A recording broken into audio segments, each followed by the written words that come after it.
আমার ঠোঁটে এমন করে কামড় দেন কেন? বেবি, তোমার ঠোঁটগুলো না অনেক মিষ্টি। আপনি বারবার কেন আমার কাছে আসেন? কারণ আমি তোমাকে প্রচণ্ড পরিমাণে ভালোবাসি বেবি। আপনি কেন বোঝেন না? এই ভালোবাসাটা হয় না। আমি তো বলেছি আপনাকে ভালোবাসি না। কেন হয় না? আমি কি দেখতে খারাপ নাকি তুমি আমাকে ভালোবাসো না বলো? আমি তো জানি তুমি আমাকে কতটা ভালোবাসো। আমি কাউকে ভালোবাসি না। আমার মতো মেয়ে কাউকে ভালোবাসার জন্য যোগ্য নয়, বিশেষ করে আপনাকে। তাই তাহলে আমি যখন তোমার ঠোঁটে স্পর্শগুলো দিই, তোমার ঠোঁটে যখন কিস করি, তোমাকে যখন আদর দিতে শুরু করি, তখন তুমি চুপচাপ থাকো কেন? যদি আমাকে ভালোই না বাসতে তাহলে এমন চুপ করে থাকতে না, আমাকে দূরে সরিয়ে দেওয়ার চেষ্টা করতে। না না, আমি আপনাকে ভালোবাসি না। আপনি জোর করে আমার কাছে টেনে নেন। আমি আপনাকে সরিয়ে দিতেও পারি না। তারপর আপনাকে সরিয়ে দিতে আপনার ঠোঁটে কামড় দিয়ে ফেললে অনেকে রেগে যায়। আর আমি জানি আপনি কতটা রাগী মানুষ। তারপরে নিজের ক্ষতি করে দেবেন। তুমি আমাকে নিয়ে কত টেনশন করো দেখেছো? আমি যদি একটু রাগ করি কিংবা রেগে গিয়ে তোমার সাথে কথা না বলি, আর কিংবা তুমি আমার সাথে কামড় দিয়ে দাও, তাতে যদি রাগ করি কষ্ট পাই, সেটা তোমার জন্য কষ্টের হয়। তাই তুমি আমাকে দূরে সরিয়ে দিতে পারো না, দেখেছো? আর তুমি বলো যে তুমি আমাকে ভালোবাসো না, এটাই ভালোবাসা পাগলি। ভালোবাসতে ভালোবাসার মানুষটার সুখ দুঃখ সবটা দিয়ে খেয়াল রাখতে হয়। আমি কিছু কষ্ট পাই কি সে আমার ভালো লাগা, সেটা তুমি খুব ভালো করেই জানো। ওই জন্য তুমি আমাকে দূরে ঠেলে দিতে পারো না, দেখেছো পাগলি? তুমি আমাকে অনেক ভালোবাসো, তাহলে কেন বলো না? মিথ্যা। আমি তো একটা গরিব ঘরের মেয়ে। আমার জন্য ভালোবাসা না।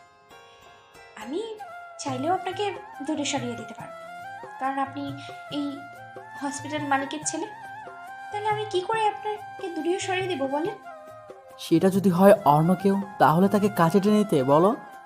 ছি ছি, আপনি এসব কি বলেন? আমাকে দেখে আপনার এতটা বাজে মেয়ে মনে হয়?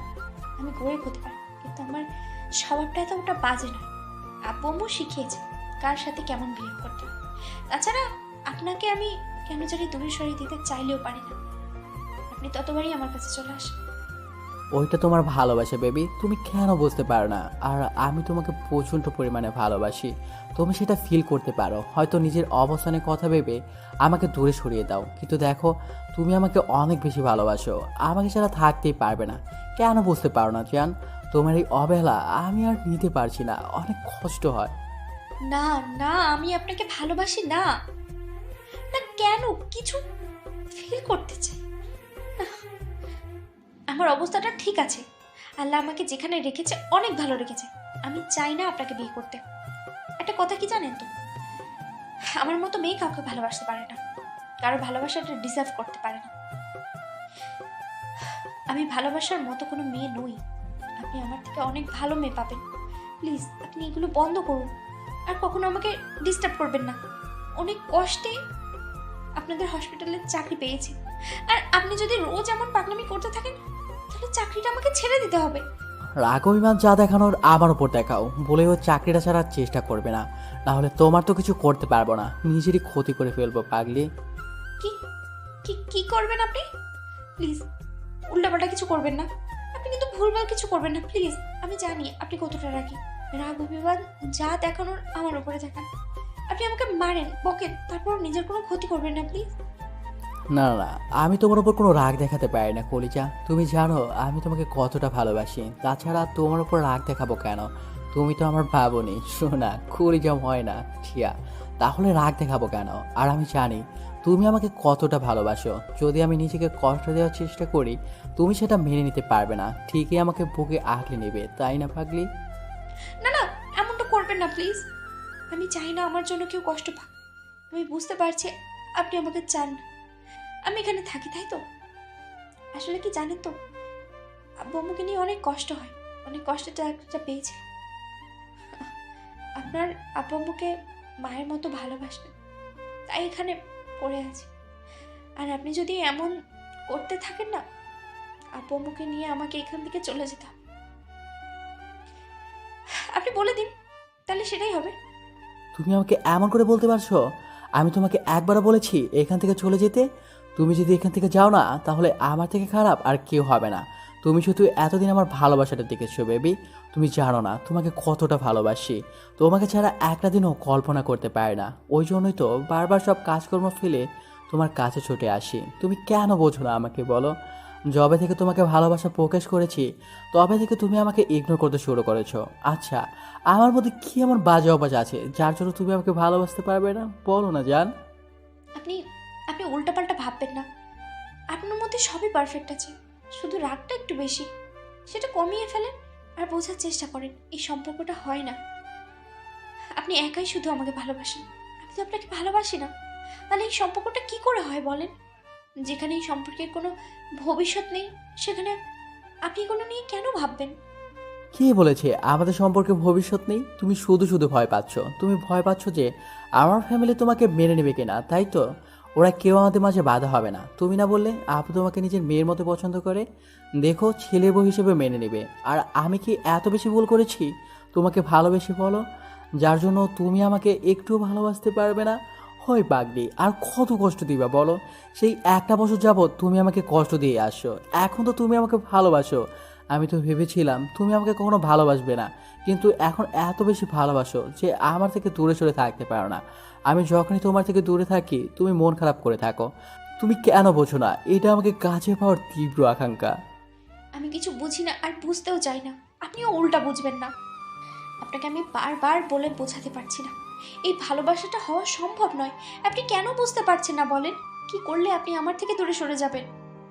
তোমার থেকে দূরে সরে গেলে, তোমার কাজে না আসলে, তোমাকে আমার ঠোঁটের স্পর্শগুলো না দিলে, যদি তোমার ঠোঁটে আমি আদর না দিই, তুমি থাকতে পারবে বলো? ঈশানের কথাতেই নীলাশা চুপচাপ মাথা নিচু করে রাখলো। তখন ঈশান ওর মুখের পাশে হাত রেখে ওর কপালে আলতো করে একটা ভালোবাসার পরশ দিতেই খেয়াল করলো নীলাশার ঠোঁট জোড়া কাঁপছে। তখন ঈশান আর দেরি না করে ওর ঠোঁটের সাথে নীলাশার ঠোঁট জোড়া মিলিয়ে দিল। সাথে সাথেই নীলাশা কেমন পাথরের মতো শক্ত হয়ে গেল। তারপর হুটহাট করে যখন মনে করলো এটা ওর বসের ছেলে আর যার সাথে এসব কিছু করা ওর মানায় না, ঈশান হয়তো পাগলামি করতে চায়, কিন্তু দুদিন পর যদি ওকে ভুলে যায় তখন হয়তো ওর কাছেই থাকবে না। আর নীলাশা ঈশানকে প্রচণ্ড পরিমাণে ভালোবেসে ফেলছে, কিন্তু নিজের অবস্থানের কথা ভেবে সবসময় দূরে থাকার চেষ্টা করে। তাতে হয়তো কষ্টটাই বাড়বে, আর নীলাশা চায় না এই সম্পর্কটা হোক।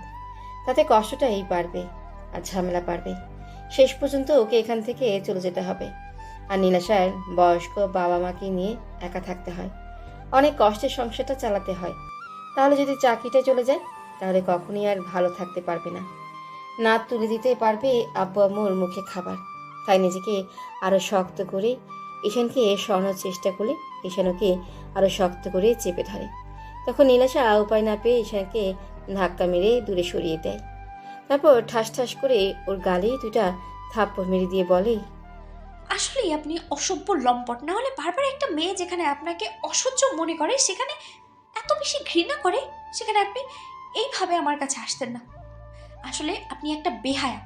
নাহলে আপনাকে শতবার বুঝিয়েও আমি কিছু করতে পারতাম না যে আপনি আমার কাছে আসবেন না। আমি আপনাকে ভালোবাসি না, তারপরেও কেন এরকম পাগলামি করেন বলেন তো? কি চান আপনি? আমার শরীরটা তো? তাহলে বলেন, আমি আপনার সাথে বেড শেয়ার করবো।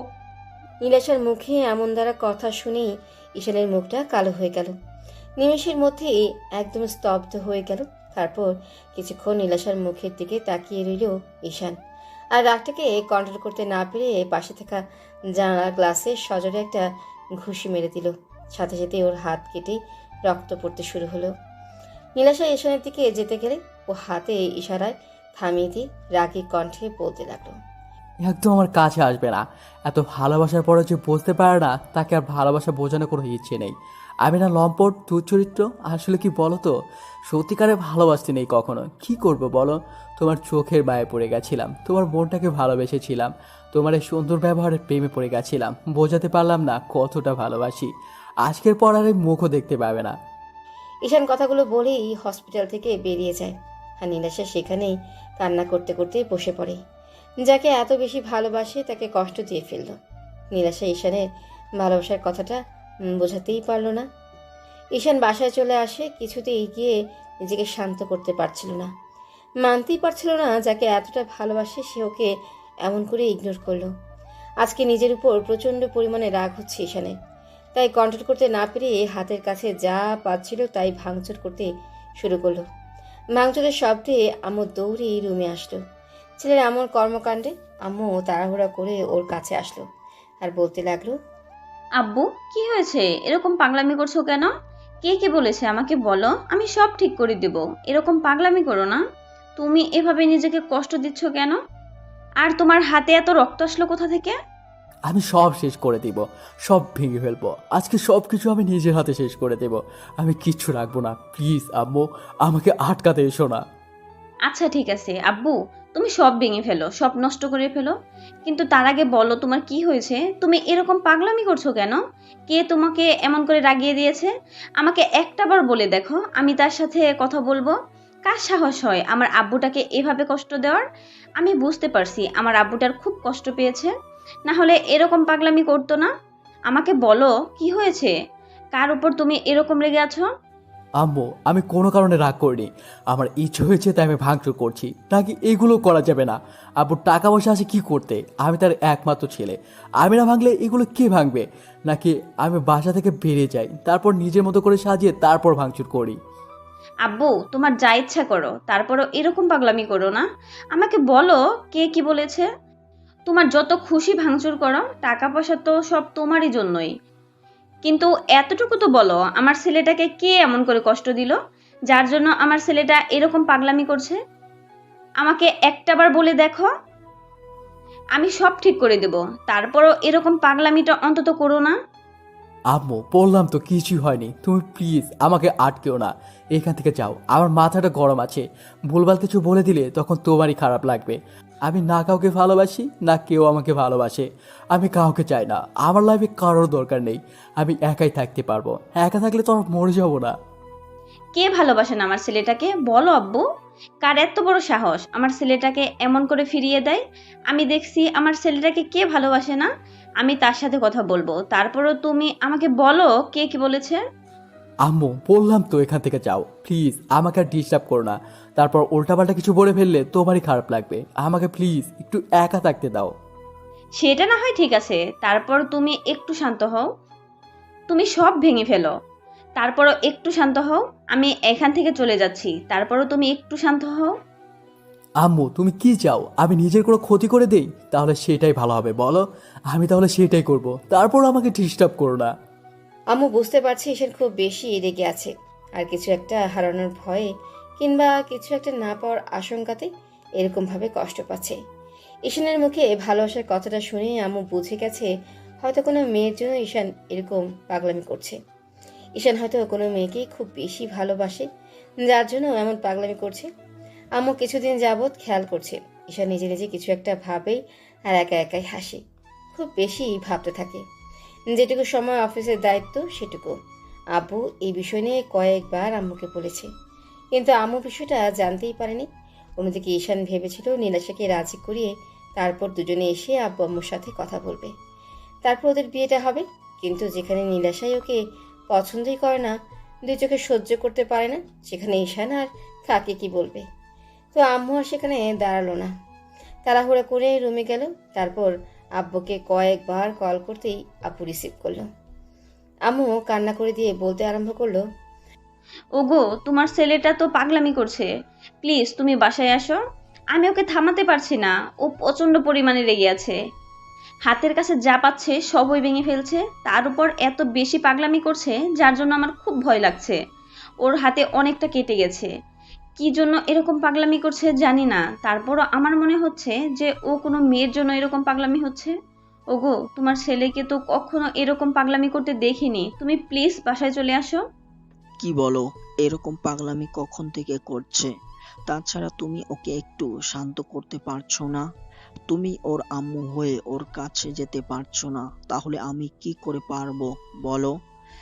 এরকম পাগলামি তোমার ছেলে আগে কখনো করেনি, হয়তো ভাঙচুর করছে, কিন্তু এত বেশি রাগ কখনো দেখায়নি। তুমি প্লিজ বাসায় এসো, দেখো আমার খুব ভয় লাগছে, ছেলেটা আবার উল্টাপাল্টা না কিছু করে বসে। প্লিজ তুমি বাসায় চলে আসো, আমি না প্রচন্ড পরিমাণে ভয় পাচ্ছি। তুমি প্লিজ একটু বাসায় আসো। আচ্ছা ঠিক আছে, আমি এক্ষুনি আসছি। তুমি প্লিজ কান্নাকাটি করো না, দেখো সব ঠিক হয়ে যাবে। আমি আছি, তুমি টেনশন করো না তো। আমি এক্ষুনি দেখছি কি করা যায়। আম্মুর কথাতে আব্বুর অনেকটা টেনশন হতে লাগলো, তাই মিটিংটা ক্যান্সেল করে দিয়ে অফিস থেকে বেরিয়ে গেল। তারপর 15 মিনিটের মধ্যেই বাসায় চলে আসলো। অন্যদিকে ঈশান রুমের সব কিছু ভাঙচুর করে একদম তছনছ করে দিয়েছে। তারপর একটা সময় কান্না করতে করতে হাঁটু গেড়ে বসে পড়ে। মাথার দুই পাশে হাত দিয়ে চুলগুলো খুব শক্ত করে চেপে ধরে কান্না করে দিয়ে বলতে আরম্ভ করে। তুমি আমাকে কেন ভালোবাসো না, কেন ভালোবাসো না আমাকে? কি গো আছে আমার মধ্যে টাকা পয়সার চেহারা কোনো দিক দিয়ে কম নেই। এমন না যে আমি একটা বাজে ছেলে, আর 10টা বড়লোক ছেলের মতো নেই। বাজে কোনো নেশাই আমার মধ্যে নেই। কেউ কখনো বলতে পারবে না কোনো মেয়ের পিছনে আমি ছুটেছি। শুধু জীবনে প্রথমবার তোমাকে ভালোবেসেছি, আর তুমি আমাকে বিশ্বাসই করতে পারলে না, একটু ভালোবাসতে পারলে না। শেষ পর্যন্ত আমাকে এমন করে দূরে সরিয়ে দিতে চাইলে। আসলে কি, আমি আর 10টা ছেলের মতো তোমার দেহের বয়ে পড়ে তোমার কাছে যাইনি। সত্যিকারের ভালোবেসেছিলাম তো, ওই জন্য আমাকে বিশ্বাস করতে পারলে না, তাই না? আমি আর কখনো তোমাকে ডিস্টার্ব করবো না। আমি তোমাকে অনেক বেশি ভালোবেসে অন্যায় করেছি, তো এই জন্য তুমি আমাকে কষ্ট দিতেছো তো দাও। তারপর যেদিন থাকবো না সেদিন বুঝতে পারবে এই পাগলটা তোমাকে পাগলের মতো ভালোবাসতো, পাগলের মতো। ঈশান কথাগুলো নিজে নিজেই বলছে আর কান্না করছে। এরই মাঝে আব্বু তাড়াহুড়া করে এই রুমে ঢুকলো। আম্মু পেছনে পেছনে আসলো। আব্বু এসেই ওর সামনে বসে পড়লো। কিছু বলতে যাবে তার আগে ঈশান বলতে আরম্ভ করলো। আমি বললাম না তোমরা আমাকে একা থাকতে দাও, আমাকে একটু ডিস্টার্ব করবে না। তোমরা বারবার কেন আমার কাছে আছে যাও? কি বোঝাতে চাইছো তোমরা আমাকে? কিচ্ছু বোঝাতে হবে না আমাকে, আমি তাকেই বোঝাতে পারিনি। প্লিজ এখান থেকে চলে যাও, প্লিজ। আচ্ছা, আমরা চলে যাব, কিন্তু কে কি বলেছে আমাকে বলো। কে তোমাকে এরকম কষ্ট দিয়েছে? কার জন্য এরকম করে ভাঙচুর করলে? আর তোমার হাতের এই অবস্থা কেন? তোমার আম্মু তোমার জন্য কত কান্নাকাটি করছে, তুমি বুঝতে পারছো না? কার ভালোবাসার জন্য তুমি এরকম পাগলামি করছো? আমাকে বলো, আমাদের ভালোবাসাটা কি তোমার কাছে কিছুই না? নাকি তোমার লাইফে অন্য কারো ভালোবাসাটা খুব বেশি প্রয়োজন? আমাকে বলো।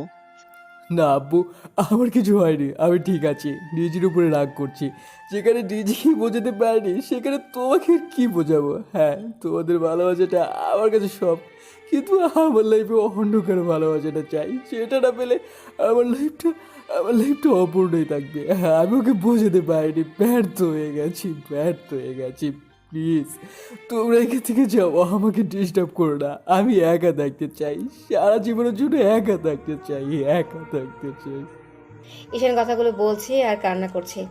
আব্বুকে শান্ত করার জন্য ওকে এক হাতে জড়িয়ে ধরে বলতে লাগলো। আমাকে বলো, কে কি বলেছে? কার জন্য এরকম পাগলামি করছো? আমি সব ঠিক করে দিব। কে আমার ছেলেকে ভালোবাসে না? আমার এত সুন্দর একটা ছেলেকে কে ভালোবাসে না? দেখি কার এত বড় সাহস। আমি তার সাথে জোর করে তোমার বিয়ে দিব। তারপর এরকম পাগলামি করো না। আমি তো জানি আমার ছেলে কতটা ভালো, তাই না? কে ভালোবাসবে না বলো আমাকে? আব্বু এরকম কথা শুনে ঈশানকে বুকে জড়িয়ে ধরে কান্না করতে লাগলো। তারপর বলতে আরম্ভ করলো। আব্বু, আমি নীলাজকে ভালোবাসি, প্রচণ্ড পরিমাণে ভালোবাসি, পাগলের মতো ভালোবাসি। ওকে ছাড়া আমি থাকতে পারবো না, প্রচণ্ড পরিমাণে কষ্ট হবে, হয়তো হয়তো মরেই যাব। তুমি ওকে বলো না আমাকে ভালোবাসতে। তুমি জানো আমি ওকে কতটা ভালোবাসি। আজকে 6টা বার যাবো তোকে বোঝানোর চেষ্টা করছি, আর ও আমাকে প্রতিনিয়ত ইগনোর করে চলেছে। ও কেন বোঝে না আমার কতটা কষ্ট হয়? আমি ওকে কি করে বোঝাবো বলো? আমি তোকে যেন থাকতে পারবো না, ও কেন বোঝে না, কেন?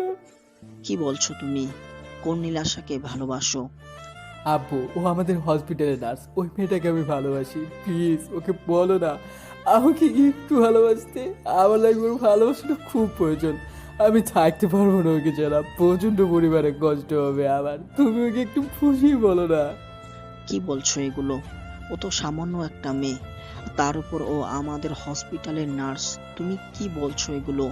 হ্যাঁ আব্বু, ও সামান্য মেয়ে, কিন্তু আমি ওই সামান্য মনটাকে ভালোবেসেছি, সহজ সরল ব্যবহারটাকে ভালোবেসেছি। ওর মায়ে পড়ে গেছি, আর কেউ কারো মায়ে পড়লে তাকে ছাড়তে পারবে বলো? আমি ওকে ছাড়তে পারবো না আব্বু, তুমি ওকে বলো না আমাকে একটু ভালোবাসতে। ও আমাকে প্রচণ্ড পরিমাণে ইগনোর করছে, যে কষ্টটা আমি সহ্য করতে পারি না। প্লিজ আব্বু, ওর ভালোবাসাটা আমার লাইফে এনে দাও, আমি থাকতে পারবো না ওকে ছাড়া। এটা কি করে হয়? তুমি বুঝতে পারছো ও সামান্য একজন নার্স আর গরিব ঘরের মেয়ে? আর তুমি কিনা শেষ পর্যন্ত ওর মায়ায় পড়লে, ওকে ভালোবেসে ফেললে। এটা কি করে সম্ভব বলো? তাছাড়া ওর থেকে কত ভালো মেয়ে তোমাকে পছন্দ করে। সেদিন আমার বন্ধুর মেয়ে তোমাকে পছন্দ করেছে, সেটা আমাকেই বলেছে। আর তুমি তো সেটা সেখানেই বারণ করে দিলে। আর শেষ পর্যন্ত আমাদের হসপিটালের সামান্য একটা নার্সকে তোমার পছন্দ হলো। এটা কি করে আমি মেনে নিব বলো? হ্যাঁ, ও সামান্য।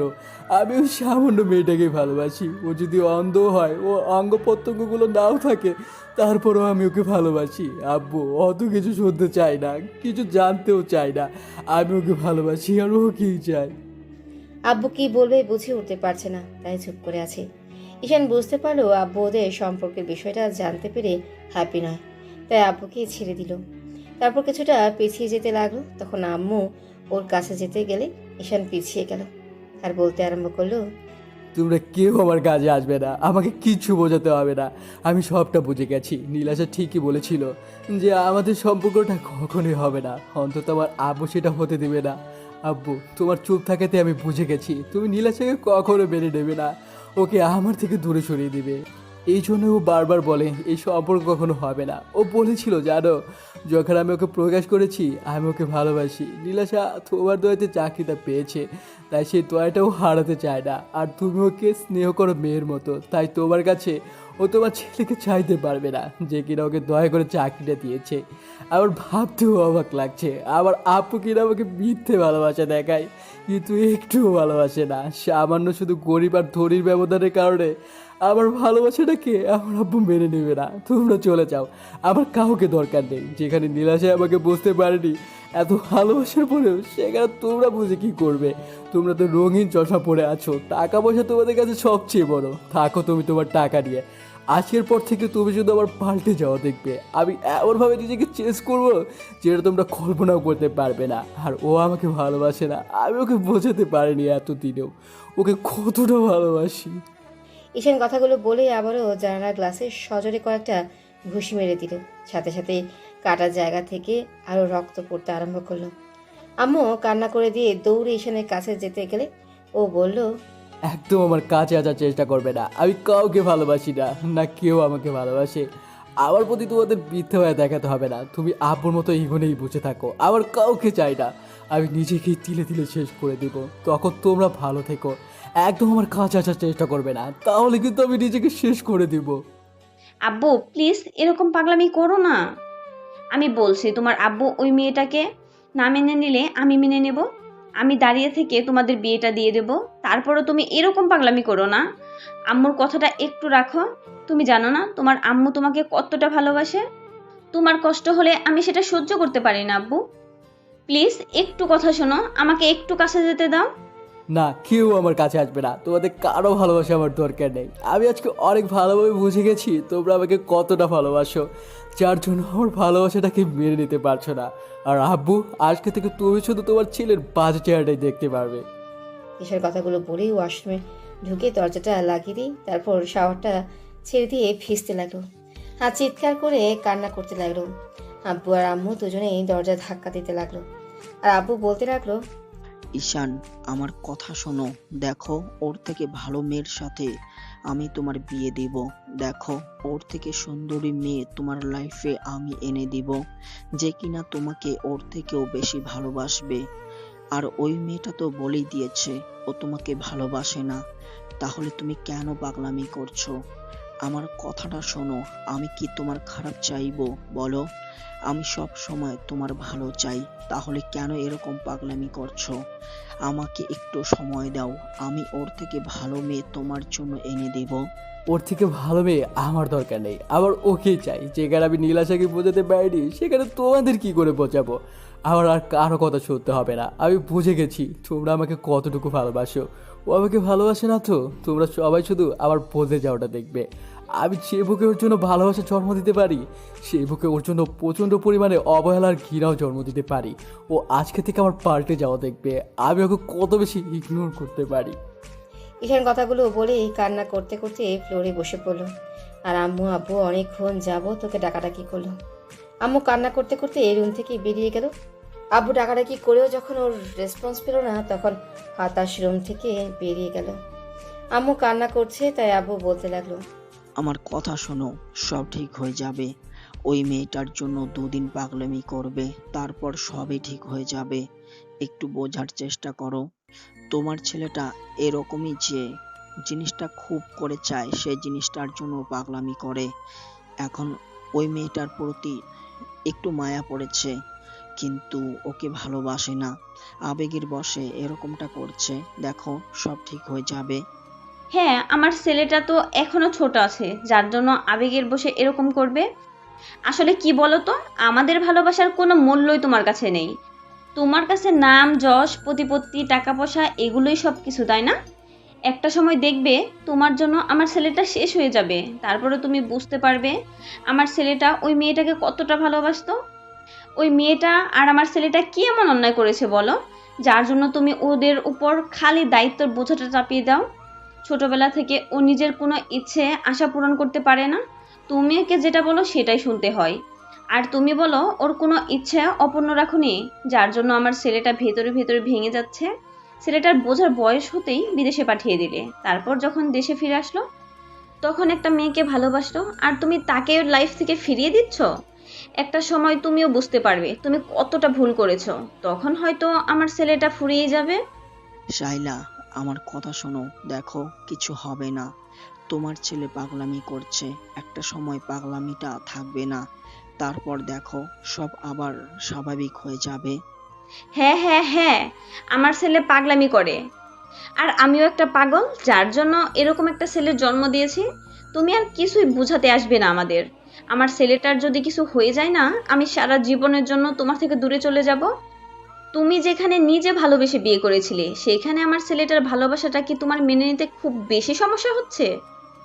তুমি বুঝতে পারছো না, ওই মেয়েটা একটা সাধারণ ঘরের মেয়ে, গরিব ঘরের মেয়ে। ওকে আমার ছেলের পাশে দাঁড় করিয়ে আমি কি করে মানুষকে বলবো যে একটা নার্স আমার ছেলের বউ? আমি কি করে মানুষের সামনে মুখ দেখাবো বলো? বাহ, শেষ পর্যন্ত এরকম একটা কথা বলতে পারলে। ও গরিব বলে কি মানুষ না? তুমিও তো আমাকে গরিব ঘর থেকেই তুলে এনে বিয়ে করেছিলে। আমার আব্বুকে কি বলেছিলে, আমাকে যদি তোমার সাথে বিয়ে না দেয় তাহলে তুলে নিয়ে গিয়ে বিয়ে করবে। আর সেখানে শেষ পর্যন্ত কিনা একটা গরিব ঘরের মেয়েকে তোমার ছেলে ভালোবেসেছে বলে আজকে তুমি এমন করে তাকে দূরে সরিয়ে দিচ্ছ। তোমার কারণে একটা সময় আমার ছেলেটা শেষ হয়ে যাবে, আর সেদিনই আমার শেষ দিন হবে বলে দিলাম। আম্মু কথাগুলো বলেই রুম থেকে বেরিয়ে গেল কান্না করতে করতে। আব্বু কি করবে বুঝে উঠতে পারছে না, চুপচাপ রইল। অন্যদিকে ঈশান চলে আসার পর নীলাশা হাউমাউ করে কান্না দিয়ে হাঁটু গেড়ে বসে পড়ে। তারপর মুখে হাত দিয়ে বলতে আরম্ভ করে, এইটা আমি কি করলাম? যে মানুষটা আমাকে এত বেশি ভালোবাসে, আমার জন্য এত পাগলামি করে, আজকে 6টা মাস যাবত আমাকে ভালোবাসার কথা বলেছে, আমাকে শুধু বোঝানোর জন্য বারবার নিজের কাছে টেনে নিয়েছে। সুযোগ পাওয়ার সত্ত্বেও আমার গায়ে এমন করে টাচ করেনি, যার জন্য আমার কাছে মনে হয়েছে উনি আমার দিকে খারাপ নজর দেবেন। আমাকে হয়তো ভালোবাসার স্পর্শ দিয়েছে, কিন্তু এরকম কোনো বাজেভাবে স্পর্শ করেনি, যার জন্য আমি ওনাকে এমনভাবে আঘাত করলাম। কি করে পারলাম আমি ওনাকে ভাবে দূরে সরিয়ে দিতে? ছি, আমি আমার ভালোবাসাটাকে ধরে রাখতে পারলাম না। আপনি আমাকে মাফ করে দিবেন প্লিজ। আপনি এমন করে নিজেকে কষ্ট দেবেন না।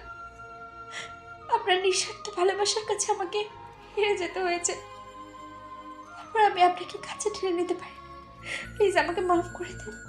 আমি আপনার ভালোবাসাটার প্রতিদান দিতে পারি না। আমি এমন একটা পরিস্থিতির মধ্যে আছি যেখানে আপনার ভালোবাসার কোনো আপনারা কি ভাবছেন? বলা নেই কওয়া নেই, হুটহাট কি হচ্ছে এসব? ঈশান আর নীলাশার কথাতে হয়তো সেটা একটু হলেও বুঝতে পেরেছেন। নীলাশা ঈশানদের হসপিটালের সাধারণ একজন নার্স। ঈশান যেদিন নীলাশাকে প্রথম দেখেছিল সেদিনই ওর প্রেমে পড়ে গিয়েছিল।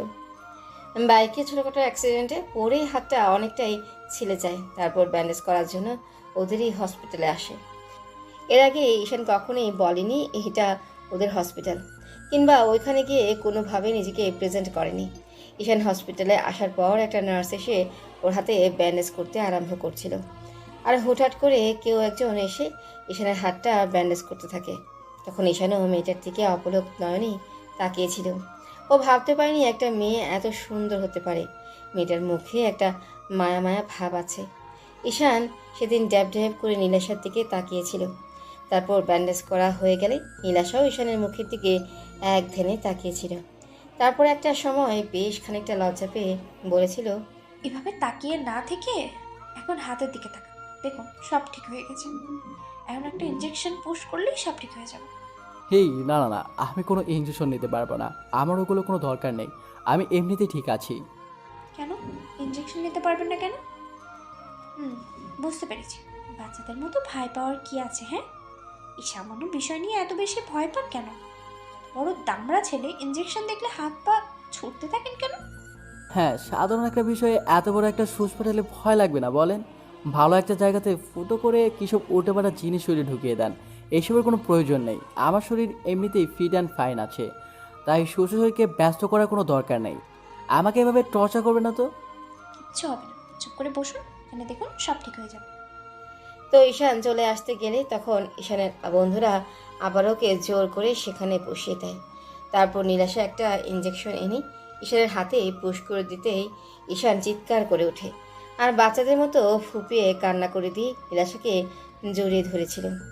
ঈশানের ওরকম একটা কর্মকাণ্ডে নীলাশা হতবাক হয়ে গিয়েছিল। ওর শরীরের মধ্যে বিদ্যুৎ খেলে গিয়েছিল। তারপর যখন ঈশান বুঝতে পেরেছিল নার্স মেয়েটাকে জড়িয়ে ধরেছে, তখন খেয়াল করে মেয়েটা বেশ লজ্জা পেয়ে গেছে। ঈশান ওই দিন যে কাণ্ডটা ঘটিয়েছিল সেটা কখনোই কেউ ভুলতেই পারছিল না। নীলাশাকে দেখতে প্রচণ্ড পরিমাণে মায়াবী, তাই ঈশান বারবার হসপিটালে আসতো। আর নীলাশাও বুঝতে পেরেছিল হয়তো ছেলেটা ওকে পছন্দ করে আর ভালোবেসে ফেলেছে, যার জন্য ওর থেকে দূরে সরে থাকার চেষ্টা করছিল। আর ততদিনে ঈশানের আব্বু ওকে হসপিটালের সবার সামনে পরিচয় করিয়ে দিয়েছিল। তারপর ঈশানের রোজ হসপিটালে আসে আর নীলাশাকে মনের কথাগুলো বোঝানোর চেষ্টা করে। তাই প্রতিনিয়ত ও নীলাশার কাছে আসার চেষ্টা করে। তারপর যখন নীলাশা দূরে সরে যাচ্ছিল তখন ঈশান ওকে প্রপোজ করে বসে। তখন ও বলেই, দেখেন, আমার দ্বারা আপনাকে ভালোবাসাটা সম্ভব না। আপনি অনেক বড় লোকের ছেলে, আপনার মুখে এসব ভালোবাসার কথা মানায় না। তার উপরে আমার মতো একটা গরিবের জন্য তো নয়, শুধু শুধু এসব কথা বলে নিজেকে একটা হাসির পাত্র বানাবেন না। দেখো, আমি তোমাকে সত্যিই ভালোবাসি, তুমি কেন বুঝতে চাইছো না? তাছাড়া বড়লোকের ছেলেরা কি ভালোবাসতে পারে না? নাকি আমাদের মন বলতে কিছুই নেই? তুমি হয়তো আমাকে 8-10টা বড়লোক ছেলের মতো ভাবছো। ভেবেছো আমি তোমাকে ভালোবেসে নিজের কাছে টেনে নিয়ে নিজের প্রয়োজন মিটিয়ে তারপর দূরে সরিয়ে দেব। তেমনটা কখনোই হবে না। আপনি আমার সম্পর্কে জানেন না, তাই আপনার এই ভালোবাসাটা উপচে উপচে পড়ছে। যখন জানতে পারবেন তখন আপনার এই ভালোবাসাটা আর থাকবে না। তাই বলছি, আপনি এখনই এখান থেকে চলে যান।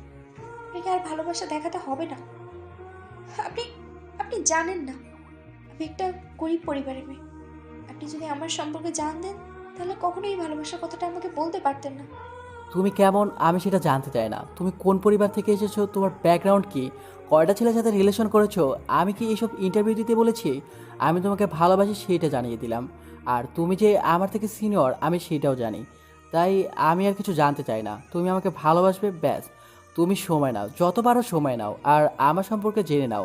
আমি বিদেশ থেকে পড়ালেখা করে এসেছি, আর দরকার পড়লে তুমি আমার বন্ধু থেকে জেনে নিও। কালকে আমি ওকে পাঠিয়ে দেবো, ও সবটা বলে দেবে। কিন্তু আর কোনো কথা নয়, আমি যেটা বলেছি সেটাই হবে। তোমাকে আমার ভালোবাসতেই হবে। না বাসলে জোর করে নিয়ে গিয়ে বিয়ে করব, সেটা কি খুব ভালো হবে? তার থেকে সহজে বলে দাও আমাকে ভালোবাসো। ঈশানের এরকম দ্বারা পাগলামিতে নীলাশা সেদিন ভেবেছিল হয়তো এই ছেলেটা দুদিন পর ওকে ভুলে যাবে। কিন্তু দিন যতই যাচ্ছিল ঈশানের পাগলামিটা বেড়েই চলছিল। একটা মাস যেতে না যেতেই ঈশান নীলাশাকে ভালোবাসার গভীরতাটা বোঝাতে বন্ধুদের কথা মতো ওকে কাছে টেনে নিতে শুরু করে। আর মনের কথাগুলো বোঝানোর জন্য ওকে নানাভাবে নিজের স্পর্শগুলো দিতে শুরু করে। প্রথম প্রথম নীলাশার অস্বস্তি লাগলেও বুঝতে পারছিল যে ছেলেটাকে সত্যি ভালোবাসে, যার জন্য ওকে বারবার কাছে টেনে নেয়। নীলাশা মুখে না বলেও ঈশানের স্পর্শগুলো মন থেকে উপভোগ করত। তারপরও বুঝতে পারছিল এই সম্পর্কটা হওয়ার কোনোভাবেই সম্ভব না। তার উপরে যদি ঈশানের আব্বু জানতে পারে তাহলে ওকে চাকরি থেকেই বের করে দিবে। সব কিছু বিবেচনা করে আর নিজের অবস্থানের কথা ভেবে নীলাশা ঈশানকে দূরে সরিয়ে রাখার চেষ্টা করছিল। কিন্তু দিন দিন ঈশানের পাগলামিটা এত বেশি বেড়ে যাচ্ছিল, যার জন্য ওকে আটকে রাখাটাই কষ্ট হচ্ছিল। নীলাশা অনেক ভেবে তারপর একটা সিদ্ধান্ত নেয়। এরই মাঝে পুরো 6টা মাস কেটে যায়। আর এই 6টা মাসে ঈশান এত বেশি পাগলামি করলো, যার জন্য নীলাশাকে দূরে সরিয়ে রাখতে পারছিল না। তারপর অনেক কষ্টে নিজের মনটাকে স্থির করে, ভাবে যে করেই হোক ঈশানকে দূরে সরিয়ে দিতে হবে। তাই ওকে প্রচণ্ড পরিমাণে ইগনোর করতে শুরু করে। আর ঈশান প্রতিদিনের মতো আজকেও নীলাশার সাথে দেখা করতে আসে। তারপর যখন ওর সাথে কথা বলছিল তখন নীলাশা ঈশানকে এড়িয়ে যাচ্ছিল। তখন ঈশান ওকে একটা ফাঁকা রুমে নিয়ে যায় আর নীলাশাকে কাছে টেনে নেয়। তারপর ওদের মাঝে কী কথা হলো সেটা তো আপনারা জানতেই পারলেন। ঈশানের সাথে এমন একটা মিসবিহেভ করে নীলাশা আর হসপিটালে থাকতে পারলো না। কান্না করতে করতে বাসায় চলে গেল। তারপর সারাটা দিন রুম থেকে বেরোলোই না। অন্যদিকে ঈশান 2 ঘন্টা যাবৎ শাওয়ার নিয়ে চোখের পানিগুলো শাওয়ারের সাথে এক করে দিল। তারপর ওয়াশরুম থেকে বেরিয়ে আসলো। আজকে যাকে এত বেশি ভালোবাসলে তাকে বোঝাতেই পারলো না, তাই বুকের ভেতর প্রচণ্ড পরিমাণে যন্ত্রণা হচ্ছিল। তাই আর বাসাতে থাকতে পারলো না। কোনো রকমে শুকনো কাপড়গুলো পরে বাসা থেকে গাড়ির চাবিটা নিয়ে বেরিয়ে পড়লো। যাওয়ার সময় আম্মু পেছন থেকে কয়েকবার ডাকলো, ঈশান শুনল না। ঈশান একটা বারে চলে আসে আর গিয়ে এই গলায় ঢালতে শুরু করলো। ঈশানের ড্রিঙ্কস করার অভ্যাস নেই, কিন্তু দেশে ফিরে বন্ধুদের জোড়াজড়িতে একদিন পার্টিতে একটু খেয়েছিল। সেদিন মনে হয়েছিল বুকের ভেতরটা জ্বলে পুড়ে ছারখার হয়ে যাচ্ছিল। ভেবেছিল এগুলো মানুষ কী জন্য খায় সেটা বোঝার চেষ্টা করছিল, কিন্তু আজকে মনে হচ্ছে এগুলো খেয়েই নিজেকে শান্ত করে রাখতে পারবে।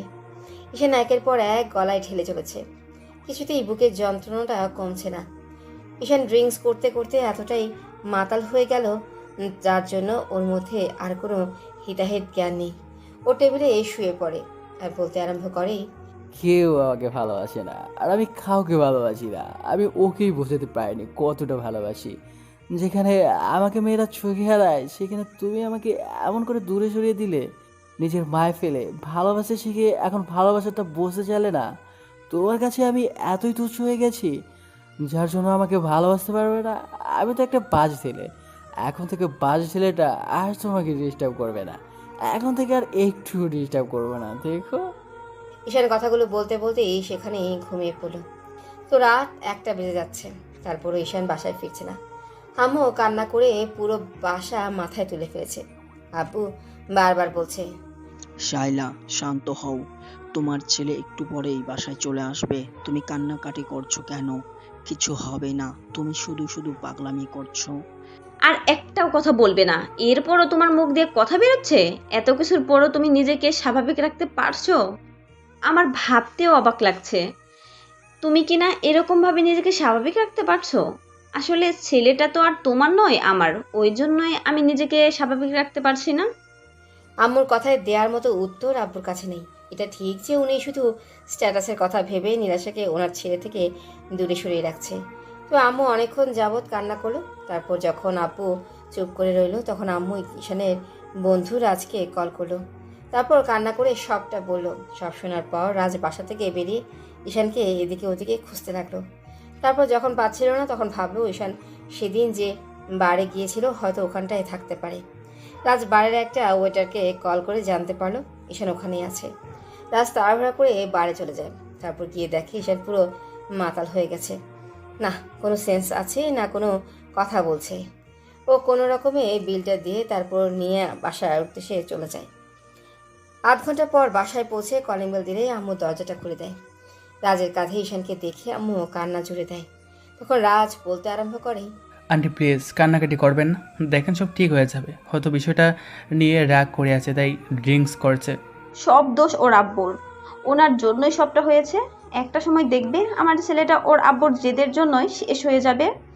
ওর আব্বুর রাগ অভিমান জেদ শেষ হবে না। উনি স্ট্যাটাসের কথা ভেবে আমার ছেলেটার ভালোবাসা বারবার দূরে সরিয়ে দিচ্ছে। তুমি দেখো, তোমার এই রাগ অভিমানের জন্যই আমার ছেলেটা একটা সময় মারা যাবে। তার জন্য একমাত্র দায়ী থাকবে তুমি। রাজ ঈশানকে নিয়ে রুমে শুয়ে দিতেই আম্মু গিয়ে কিছুক্ষণ পর ওর পাশে বসে কান্না করলো। আর রাজ দাঁড়িয়ে রইল। আম্মুর ঈশানের জুতোটা খুলে দিয়ে এসিটা ছেড়ে দিয়ে ওর শরীরে একটা চাদর টেনে দিয়ে কান্না করতে করতে বেরিয়ে গেল।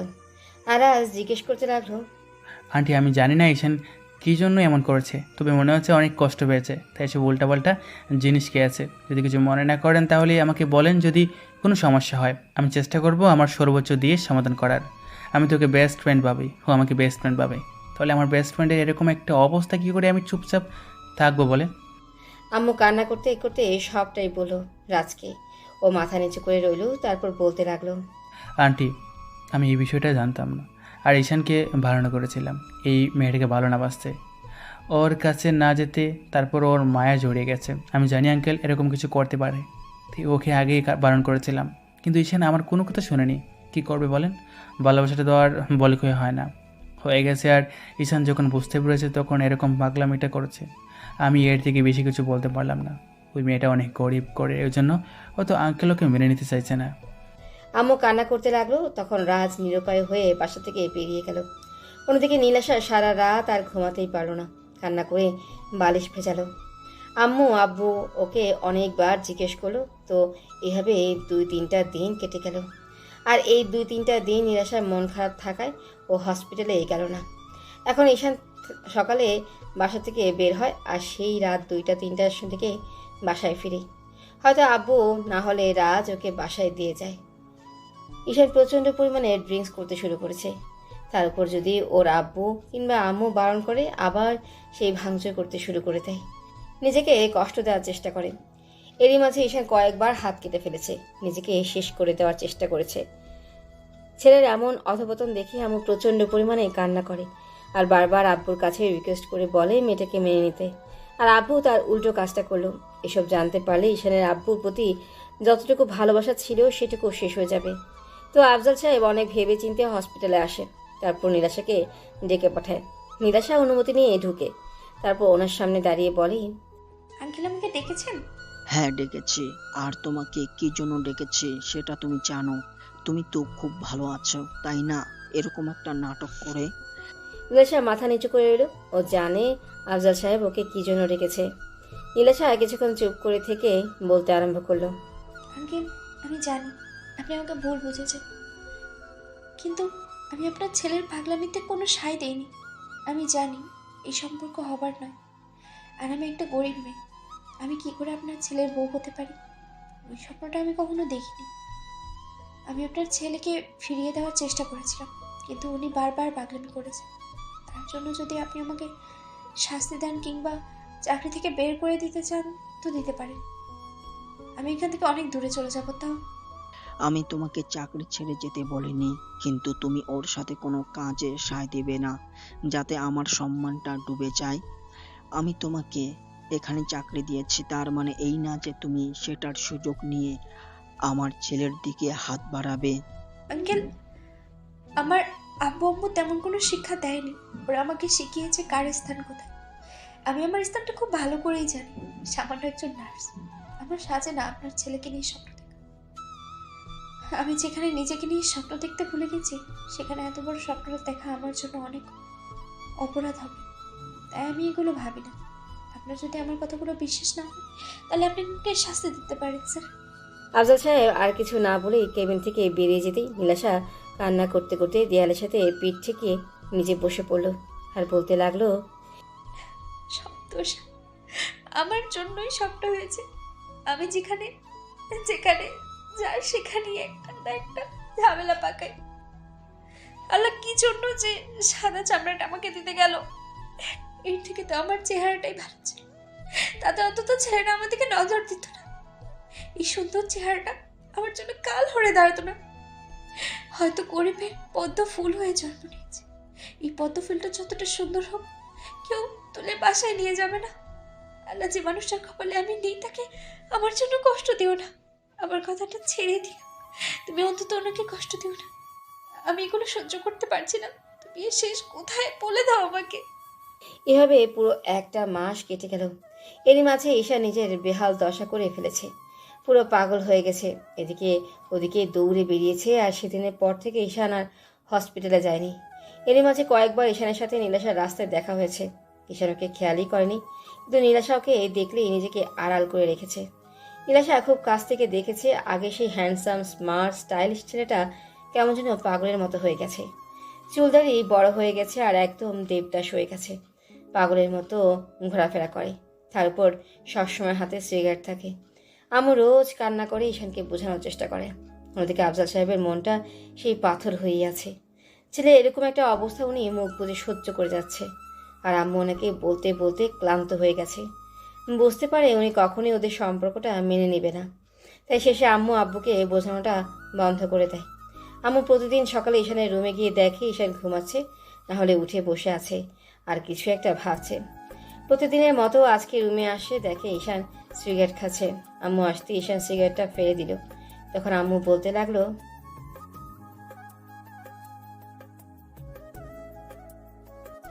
ঈশান কোনো কথাই বলছে না, আর আম্মু কান্না করতে লাগলো। তখন ঈশান বলল, আম্মু, এত টাকা পয়সা দিয়ে কি হবে যদি মনেই শান্তি না থাকে? প্রিয় মানুষটা যদি লাইফেই না থাকে, কি দরকার এত স্ট্যাটাস, ইগো নামডাক আর প্রতিপত্তি দিয়ে? টাকা পয়সা দিয়ে কি আব্বু আমার সুখটা কিনে দিতে পারবে? কখনোই না। আমি আমার লাইফ থেকে সুখটাই হারিয়ে ফেলেছি আম্মু। বুকের ভেতর না প্রচণ্ড পরিমাণে যন্ত্রণা হয়, জানো তো, যার জন্য নিজেকে আটকে রাখতে পারি না, নিজেকে শেষ করে দিতে ইচ্ছে করে। কিন্তু শুধু তোমার মুখে দেখেছি বেঁচে থাকতে হয়। মরে গেলে তো একবারই মরে যেতে পারতাম, কিন্তু বেঁচে থেকে যে আমি প্রতিদিন মরে যাচ্ছি, আমি তোমাদের কি করে বোঝাবো বলো? তোমার পাল্টে যাওয়াতে, এরকম নিজেকে কষ্ট দেওয়াতে আমিও যে কষ্ট পাচ্ছি সেটা তুমি দেখতে পাচ্ছ না? নাকি আমার কষ্টটা তোমার চোখে পড়ে না? আম্মু, তুমি আমাকে মাফ করে দিও। আমি আর পারছি না নিজেকে ধরে রাখতে। এত কষ্ট কেন হয় বলো তো? ভালোবাসার যে এত যন্ত্রণা আমি আগে জানতাম না। নাহলে কখনোই ওই মেয়ে তো দূরে থাক, ভালোবাসার নামটাই মুখ দিয়ে উচ্চারণ করতাম না। কি করব, আমার বেহায়া মনটা ওই গরিব মেয়েটাকে ভালোবেসেছিল, যাকে তোমরা মেনে নিতেই পারলে না। আম্মু মুখে কাপড় চেপে কান্না করতে লাগলো, আর ঈশান দেয়ালে পিঠ থেকে দাঁড়িয়ে রইল। আম্মু রুম থেকে বেরিয়ে গেল, দরজায় আব্বু দাঁড়িয়ে আছে। ঈশান কিছুক্ষণ পর বাসা থেকে বেরিয়ে গেল। ঈশান এসব কথা বলতে চায় না, আর সেটাই বারবার হয়। বুকের ভেতরটা ভেঙে চুরে যাচ্ছে। কষ্টগুলো ভুলতে বাড়ি গিয়ে ইচ্ছে মতো ড্রিঙ্ক করলো। সেদিন রাতে আর বাসায় ফিরল না। তখন হোটেলে দুজন ওয়েটার ওকে একটা রুমে দিয়ে আসে। পরদিন বাসায় আসলে আম্মু অনেক কান্নাকাটি করলো, আর আব্বু প্রচণ্ড পরিমাণে বকাঝকা করলো, আর বলতে আরম্ভ করলো, তোমাকে অনেক লাই দিয়েছি, আজকের পর থেকে তোমার বাসা থেকে বেরোনো বন্ধ। আমি তোমাকে স্বাধীনতা দিয়েছি, তার মানে এই না যে সে তোমার যা খুশি তাই করবে। তুমি নিজেকে মৃত্যুর মুখে ঠেলে দিচ্ছ, বুঝতে পারছো না? আমার সম্মানটাকে তুমি ডুবিয়ে ফেলছো। এসব আজে বাজে ছাইপাশকে নিজের শরীরটাকে তো শেষ করে দিচ্ছ, আর তোমার আম্মুকেও কষ্ট দিচ্ছ, আর আমার টেনশনটা বাড়াচ্ছ। আমি তো বলিনি তোমাদের আমাকে নিয়ে টেনশন করতে। তোমরা কিসের জন্য টেনশন করো? তোমার তো সব টেনশন দূর হয়ে গেছে। আমি তো আর ওই মেয়েটার কাছে যাচ্ছি না, না অন্য কোনো মেয়ের সাথে রাত কাটাচ্ছি, যার জন্য তোমার মান সম্মান ধুলোয় মিশে যাচ্ছে। আব্বু ঈশানের এরকম দ্বারা কথাটা শুনে রেগে ঠাস ঠাস করে ওর গালেই দুইটা থাপ্পড় মেরে দিল। ঈশান আর রাগটাকে কন্ট্রোল করতে না পেরে পাশে থাকা একটা কাঁচের গ্লাস হাতে নিয়ে দেয়ালের সাথে জোরে সরে কয়েকটা ঘুষি দিল, আর বলতে আরম্ভ করলো, বাসা থেকেও তোমার জন্য বেরোবো না, সেটাই ঠিক হবে তো? তাহলে থাকবো, বাসার মধ্যে এখন থেকে থাকবো। ঈশান রুমে গিয়ে দরজা সজোরে লাগিয়ে দিল। আম্মু দরজার সামনে গিয়ে কিছুক্ষণ কান্নাকাটি করলো আর ডাকাডাকি করতে লাগলো। ঈশান আরও কথাই শুনলো না। ও এই একটা মাসে পুরো পাগলের মতো হয়ে গেছে। অন্যদিকে রাজ এই বিষয়টা নীলাশাকে জানিয়েছে, কিন্তু ও নিরুপায়, কী বা করতে পারে। উল্টো যখন ঈশানের কথা মনে হয় তখন প্রচণ্ড পরিমাণে কান্না করে, কাউকে বলতেই পারে না। আব্বু আম্মু ওকে এরকম চুপচাপ থাকতে দেখে ওকে অনেকবারই জিজ্ঞেস করেছে কি হয়েছে। নীলাশা তারপরেও কিছু বলেনি। এভাবে আরও 4-5টা দিন কেটে গেল। এরই মাঝে বাসা থেকে ঈশান আর বের হয়নি। খাওয়া দাওয়াটা বন্ধ করে দিয়েছে, এখন রুম থেকেও বের হয় না। আব্বু আম্মু রুমের সামনে এসে দরজা ধাক্কাধাক্কি করলে ঈশান বারবার বলেছে, এভাবে যদি বারবার ডিস্টার্ব করতে থাকো না, তাহলে নিজেকেই শেষ করে দিব। তাহলে করো ডিস্টার্ব, তোমরা কেউ আমাকে ডিস্টার্ব করবে না। আর যদি বেশি ডিস্টার্ব করো তাহলে পৃথিবী থেকেই চলে যাব, যেখানে গেলে আর খুঁজেই পাবে না। ঈশানের এখন শরীরে বেহাল অবস্থা, শরীরে যেন আর কোনো শক্তি অবশিষ্ট নেই। তারপরও রুমের মধ্যে শুয়ে বসে সিগারেট খায়। আম্মু ঈশানের কর্মকাণ্ডের জন্য শুধু আব্বুকে দায়ী করছে। সেই কবে থেকেই আম্মু আব্বুর সাথে কথাগুলো বলা বন্ধ করে দিয়েছে। 7ম দিনের মাথায় আব্বু রাতে বাসায় আসলে আম্মু আব্বুর পা জড়িয়ে ধরে কান্না করে বলতে লাগলো, ওগো, তুমি আমার ছেলেটাকে বাঁচতে দাও। তুমি ওর ওপর এতটা জুলুম করো না। ও অন্যায় করে থাকলে তার শাস্তি আমাকে দাও, তারপরে ওকে এরকম শাস্তি দিও না। আমি আমার ছেলেটাকে নিয়ে অনেক দূরে চলে যাব। ঈশান ওই মেয়েটাকে বিয়ে করলেই তো তোমার সমস্যা। ওর সাথে তুমি ঈশানকে মেনে নিতে পারবে না তো? তোমার সম্মানে দাগ লেগে যাবে তো? তেমন কিছুই হবে না। তার আগেই আমরা এখান থেকে অনেক দূরে চলে যাব। তারপরে আমার ছেলেটাকে দয়া করে বাঁচতে দাও। ওর ভালোবাসাটাকে এভাবে কেড়ে নিয়ে ওকে নিঃস্ব করে দিও না। আমাকে একটু দয়া করো। আমি আমার ভালোবাসা থেকে তোমার কাছে ভিক্ষা চাইছি। আমার ছেলেটার জীবন তুমি ভিক্ষে দাও। আম্মুর এত আকুতি মিনতির পরও আব্বু কিছু বলছিল না। আম্মু আধ ঘন্টা যাবত ওনার পা জড়িয়ে ধরে কান্না করলো, কথাগুলো বললো। তারপর যখন আব্বু শুনলো না, তখন আম্মু কান্না করতে করতে রুম থেকে বেরিয়ে গেল। অন্যদিকে ঈশানের শরীরের বেহাল দশা হয়ে গেছে। কেউ আর ওই দিনের পর থেকে ঈশানের রুমে যেতে পারেনি। আম্মু যতবার রুমে যাওয়ার চেষ্টা করেছে, ঈশান ততবারই নিজের ক্ষতি করে দিবে বলেছে।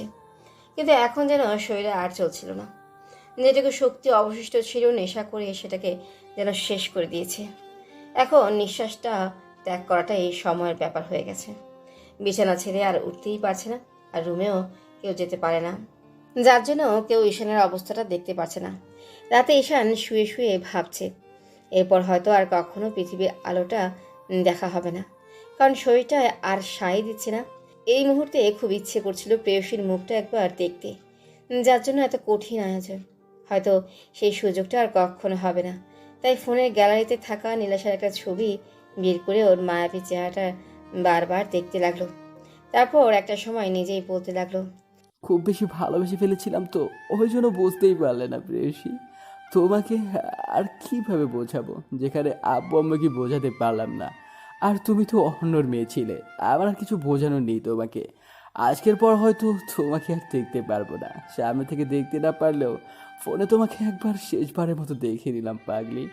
তবে জানো তো পাগলি, আমি যদি কখনো আল্লাহর কাছে কিছু চাওয়ার সুযোগ পাই না, শুধু তোমাকেই চাইবো। ভেবে নিব হয়তো আমার কপালে তুমি ছিলে না। তবে একটা কথা মনে রেখো, ভুলেও কখনো কাউকে ভালোবেসে ফেলো না, না হলে আমার কষ্টটা সেই দিন বুঝতে পারবে। বুকের মাঝে প্রচণ্ড পরিমাণে যন্ত্রণা হচ্ছে, তাই আর থাকতে পারলো না। আস্তে আস্তে ঈশানের চোখ জোড়া বন্ধ হয়ে আসলো। পরদিন যখন আম্মু ওকে ডাকতে আসলো, তখন ঈশানের কোনো সারা শব্দ পাচ্ছিল না। তখন আম্মু কান্না করতে করতে পুরো বাড়ি মাথায় করে ফেললো। আব্বু দৌড়ে এসে বলতে লাগলো, শাইলা, কি হয়েছে? এইভাবে চিৎকার করছো কেন? ওগো, আমার মনে হয় আমার ছেলেটা উল্টাপাল্টা কিছু করে ফেলেছে। প্লিজ তুমি দরজাটা ভেঙে ফেলো। ও কথা বলছে না। আমি সেই আধ ঘন্টা যাবৎ ছেলেটাকে ডেকে যাচ্ছি। ও যেটা বলেছিল সেটাই করেছে। দেখেছো, তোমার রাগের কাছে আমার ছেলেটাকে হারিয়ে ফেলছি। এরই মাঝে বাসার কাজের লোকগুলো সেখানে আসলো। আব্বু কাজের লোকের সাহায্যে দরজাটা ভেঙে ফেল। ঈশান বিছানা এলোমেলো হয়ে পড়ে আছে। আব্বু গিয়ে ওকে ডাকতে লাগলো। ঈশানের কোনো সারা শব্দ নেই। আম্মু কান্না করতে করতে এই ফোনটা হাতে নিয়ে খেয়াল করলো সেখানে একটা মেয়ের ছবি। বুঝতে বাকি রইল না এই মেয়েটার জন্য সেটা এমন পাগলামি করছে। আব্বু অনেক ডাকাডাকি করেও কোনো কাজ হলো না। তখন কাজের লোকের সাহায্যে ধরাধরি করে ঈশানকে ওদের হসপিটালে নিয়ে গেল। আফজাল সাহেব চিৎকার করে ডাক্তার ডাকতেই ডক্টর এসে ওনার সামনে দাঁড়ালো। আর ঈশানের এমন অবস্থা দেখে বলতে আরম্ভ করে, আফজাল সাহেব, ছেলের এই অবস্থা কেন? কি হয়েছে? ডক্টর, আগে আমার ছেলেকে বাঁচান। নার্স, কুইক অক্সিজেন রেডি করো, ওকে থিয়েটারে নিয়ে যাও।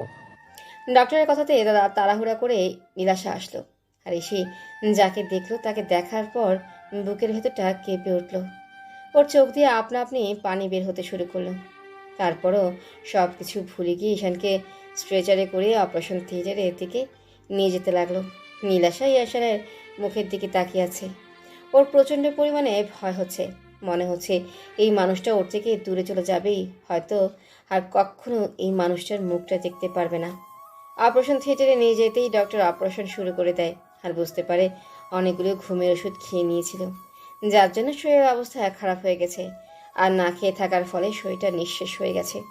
নিঃশ্বাস নিতেই ওর কষ্ট হচ্ছে। 1 ঘন্টা পর ডক্টর বেরিয়ে আসে। তারপর বেরিয়ে আসতেই আম্মু বলতে আরম্ভ করে, ডক্টর, আমার ছেলের কি অবস্থা? ও বাঁচবে তো? আমি ওকে আবার সে আগের মতো আগের অবস্থায় ফিরে পাবো তো? ও আমাকে আম্মু বলে ডাকবে তো? ম্যাডাম, আপনি শান্ত হন। ঈশান ঠিক আছে, আসলে অনেকটা টেনশন করছে, আর অনেক দিন যাবৎ খাবারটাও ঠিকমতো খায় না। তার উপর কাল রাতে মনে হয় অনেকগুলো স্লিপিং পিল খেয়ে নিয়েছিল, যার জন্য এই অবস্থা হয়েছে। টেনশন করবেন না, সব ঠিক হয়ে যাবে। কিন্তু এটা বলুন তো, ছেলেটার এই অবস্থা হলো কি করে? ডক্টরের কথা শুনে আম্মু হাউমাউ করে কান্না করে দিল। আফজাল সাহেব মাথা নিচু করে রইল। এই মাঝে আম্মু খেয়াল করলো কিছুটা দূরে একটা মেয়ে দাঁড়িয়ে কান্না করছে। আম্মুর বুঝতে বাকি রইল না এটাই ওনার ছেলের সেই অবাধ্য ভালোবাসা। হসপিটালে আনার আগে ঈশানের হাতে যখন ফোনটা ছিল তখন আম্মু এই মেয়েটার ছবিটাই দেখেছিল। নীলাশাকে দেখে আম্মু ওর কাছে আসলো, তারপর একটা হাত ধরে বলতে আরম্ভ করলো। তুমি নীলাশা তাই না? নীলাশা মাথা নিচু করে নিল। আম্মু ওর হাতটা 2 হাতে জোর করে ধরে বলতে লাগলো। দেখেছো মামনি, তোমাকে ভালোবেসে আমার ছেলেটার কি অবস্থা হয়েছে। আমার ছেলেটাকে একটু দয়া করো, একটু তোমার ভালোবাসাটা ভিক্ষে দাও। আমি কথা দিচ্ছি, ওর আব্বু মেনে না নিলেও আমরা এখান থেকে অনেক দূরে চলে যাব। তারপর আমার ছেলেটাকে একটু বাঁচতে দাও। ও তোমাকে ভালোবেসে খুব বেশি অন্যায় করে ফেলেছে বলো? ও খুব বেশি অপরাধ করে ফেলেছে বলো? তোমার ভালোবাসাটা কি ওর জন্য এত বেশি অন্যায় ছিল? আমি তোমার পায়ে ধরে ওর ভালোবাসাটা ভিক্ষে চাইছি, তারপরে তুমি ওকে ফিরিয়ে দিও না। ও বাঁচতে পারবে না তোমাকে না পেলে। আমার একমাত্র ছেলেটাকে একটু বাঁচার সুযোগ দাও। আমাদের মা ছেলের ওপর এটুকু দয়া করো। আম্মু নীলাশার পা ধরতে গেলে ও সরে গেল। আর আব্বু বলতে লাগলো। শাইলা, কি পাগলামি করছো তুমি? চুপ, একদম চুপ। আর একটাও কথা বলবে না তুমি। আজকে তোমার জন্য আমার ছেলেটার এই অবস্থা। তুমি আমাকে আর আমার ছেলেকে অনেক দয়া করেছো, আর করতে হবে না। এবার অন্তত আমাকে ছেড়ে দাও। এবার অন্তত আমার ছেলেটাকে বাঁচতে দাও। আমি ওকে নিয়ে এখান থেকে অনেক দূরে চলে যাব। সেখানে তুমি আর তোমার কোনো স্ট্যাটাসই থাকবে না। শাইলা, আমার কথাটা শোনো। আমি আর কিচ্ছু শুনতে চাই না। তুমি আমার নামটাও ধরে ডাকবে না। তোমার ভালোবাসার উপর থেকে আমার পুরো বিশ্বাসটাই উঠে গেছে। তোমার প্রতি এখন শুধু আমার ঘৃণাটা জমে গেছে, ঘৃণা। শুধু তুমি আমার স্বামী বলে তোমাকে এতদিন কিচ্ছু বলিনি, কিন্তু আজকে আমি আর থামবো না। মামনি, তুমি আমাকে একটু দয়া করো। আমি তো তোমার মায়ের মতো, বলো। তোমার মা যদি তোমার কাছে কিছু ভিক্ষে চাইতো তাহলে তুমি দিতে না বলো? আমার ছেলেটাকে একটু বাঁচতে দাও, একটু ওকে ভালোবাসাটা ভিক্ষে দাও। আমি সারা জীবন তোমার কাছে কৃতজ্ঞ থাকবো। আম্মুর এরকম দ্বারা কথাতে নীলাশা সেখানে থাকতে পারলো না। কান্না করতে করতে দৌড়ে ওয়াশরুমে ঢুকে গেল। তারপর কিছুক্ষণ চোখে মুখে পানি দিল আর বেসিনের সামনে দাঁড়িয়ে ফুপিয়ে ফুপিয়ে কান্না করতে লাগলো। এটা এটা আমি কি করলাম? যে মানুষটা আমাকে নিজের থেকে বেশি ভালোবাসে তাকে এমন করে কষ্ট দিলাম। এর থেকে তো উপরওয়ালা আমাকে দিয়ে গেলেই পারত। আমি সব জায়গাতে যাওয়াকে বিলাফাত করে আমাকে যে এত বেশি ভালোবাসে তাকে এত বেশি কষ্ট দিয়ে ফেললাম। আমি কি করে ওনার সামনে গিয়ে দাঁড়াবো? উপরওয়ালা আমাকে এমন একটা কপাল দিয়ে পৃথিবীতে পাঠিয়েছে যে ওনার কপালে ভালোবাসার লেখা নেই। এরই মাঝে এখানে সব ফ্রেন্ড বিষয়টা জানতে পেরে হসপিটালে চলে আসছে। আর রাজ এসেই আম্মুকে একটা জায়গায় নিয়ে জোর করে বসালো। আর আম্মু বারবার ওকে বলতে লাগলো। রাজ, আমার ছেলেটাকে আবার আগের মতো ফিরিয়ে দে আব্বু। আমি ওকে ছাড়া থাকতে পারবো না। তুই তো জানিস ও আমার একমাত্র ছেলে। তুই তো আমার ছেলের মতো, বল।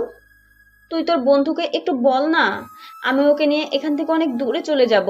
ওই মেয়েটাকে আমি অনেক বুঝিয়েছি, তারপর ও নিজের জেদের কাছে অটল। ও হয়তো ঈশানের আব্বুর জন্য ওকে অমন করে দূরে সরিয়ে দিচ্ছে। আমি বুঝতে পারছি ও হয়তো ঈশানকে ভালোবাসে, কিন্তু নিজের অবস্থানের কথা ভেবে ওকে দূরে সরিয়ে দিচ্ছে। আম্মু অনেকক্ষণ যাবৎ রাজার একটা হাত ধরে কান্নাকাটি করতে লাগলো। রাজার উপায় না পেয়ে নীলাশাকে খুঁজতে লাগলো। তারপর নীলাশাকে খুঁজে পেল হসপিটালের এক কোনায়। নীলাশা দেয়ালে পিঠ থেকে কান্না করছে। এমন কিছু দেখে রাজ বলতে আরম্ভ করলো। এই কি, আপনি কান্না করছেন কেন? আপনার তো খুশি হওয়ার কথা। যে মানুষটা আপনি এমন করে ইগনোর করেছেন, যে আপনাকে ভালোবাসে, তাকে তো দূরে সরিয়ে দিয়েছেন। ছেলেটাকে এমন করে কষ্ট দিতে পেরেছেন, তাহলে আপনার না খুশি হওয়ার কথা? তাহলে কান্না করছেন কেন? আপনি তো আজকে হাসবেন, অনেক বেশি খুশি হবেন, তাহলে কান্না করছেন কেন? ভাইয়া, আপনি আমাকে মাফ করে দিবেন। আমি নিরুপায়। আমি পারবো না ওনাকে নিজের কাছে টেনে নিতে, না ওনার বুকে ঠাই খুঁজে নিতে। আমি অনেক বড় অন্যায় করে ফেলেছি।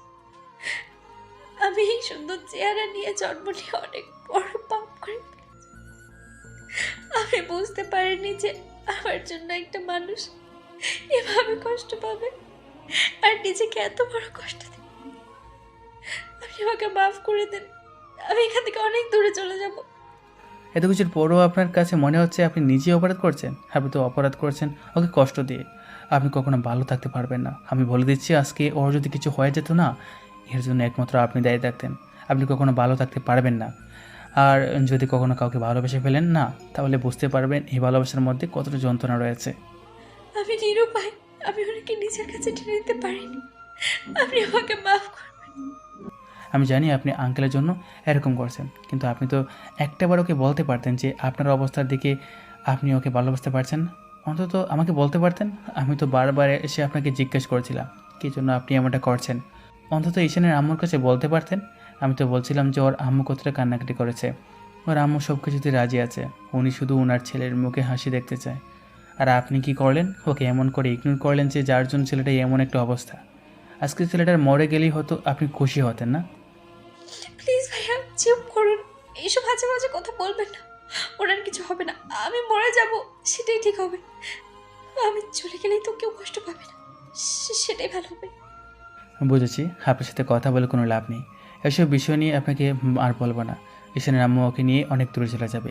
আন্টি বুঝতে পেরেছে আপনি ঈশানকে ভালোবাসার পরও কখনো মেনে নেবেন না।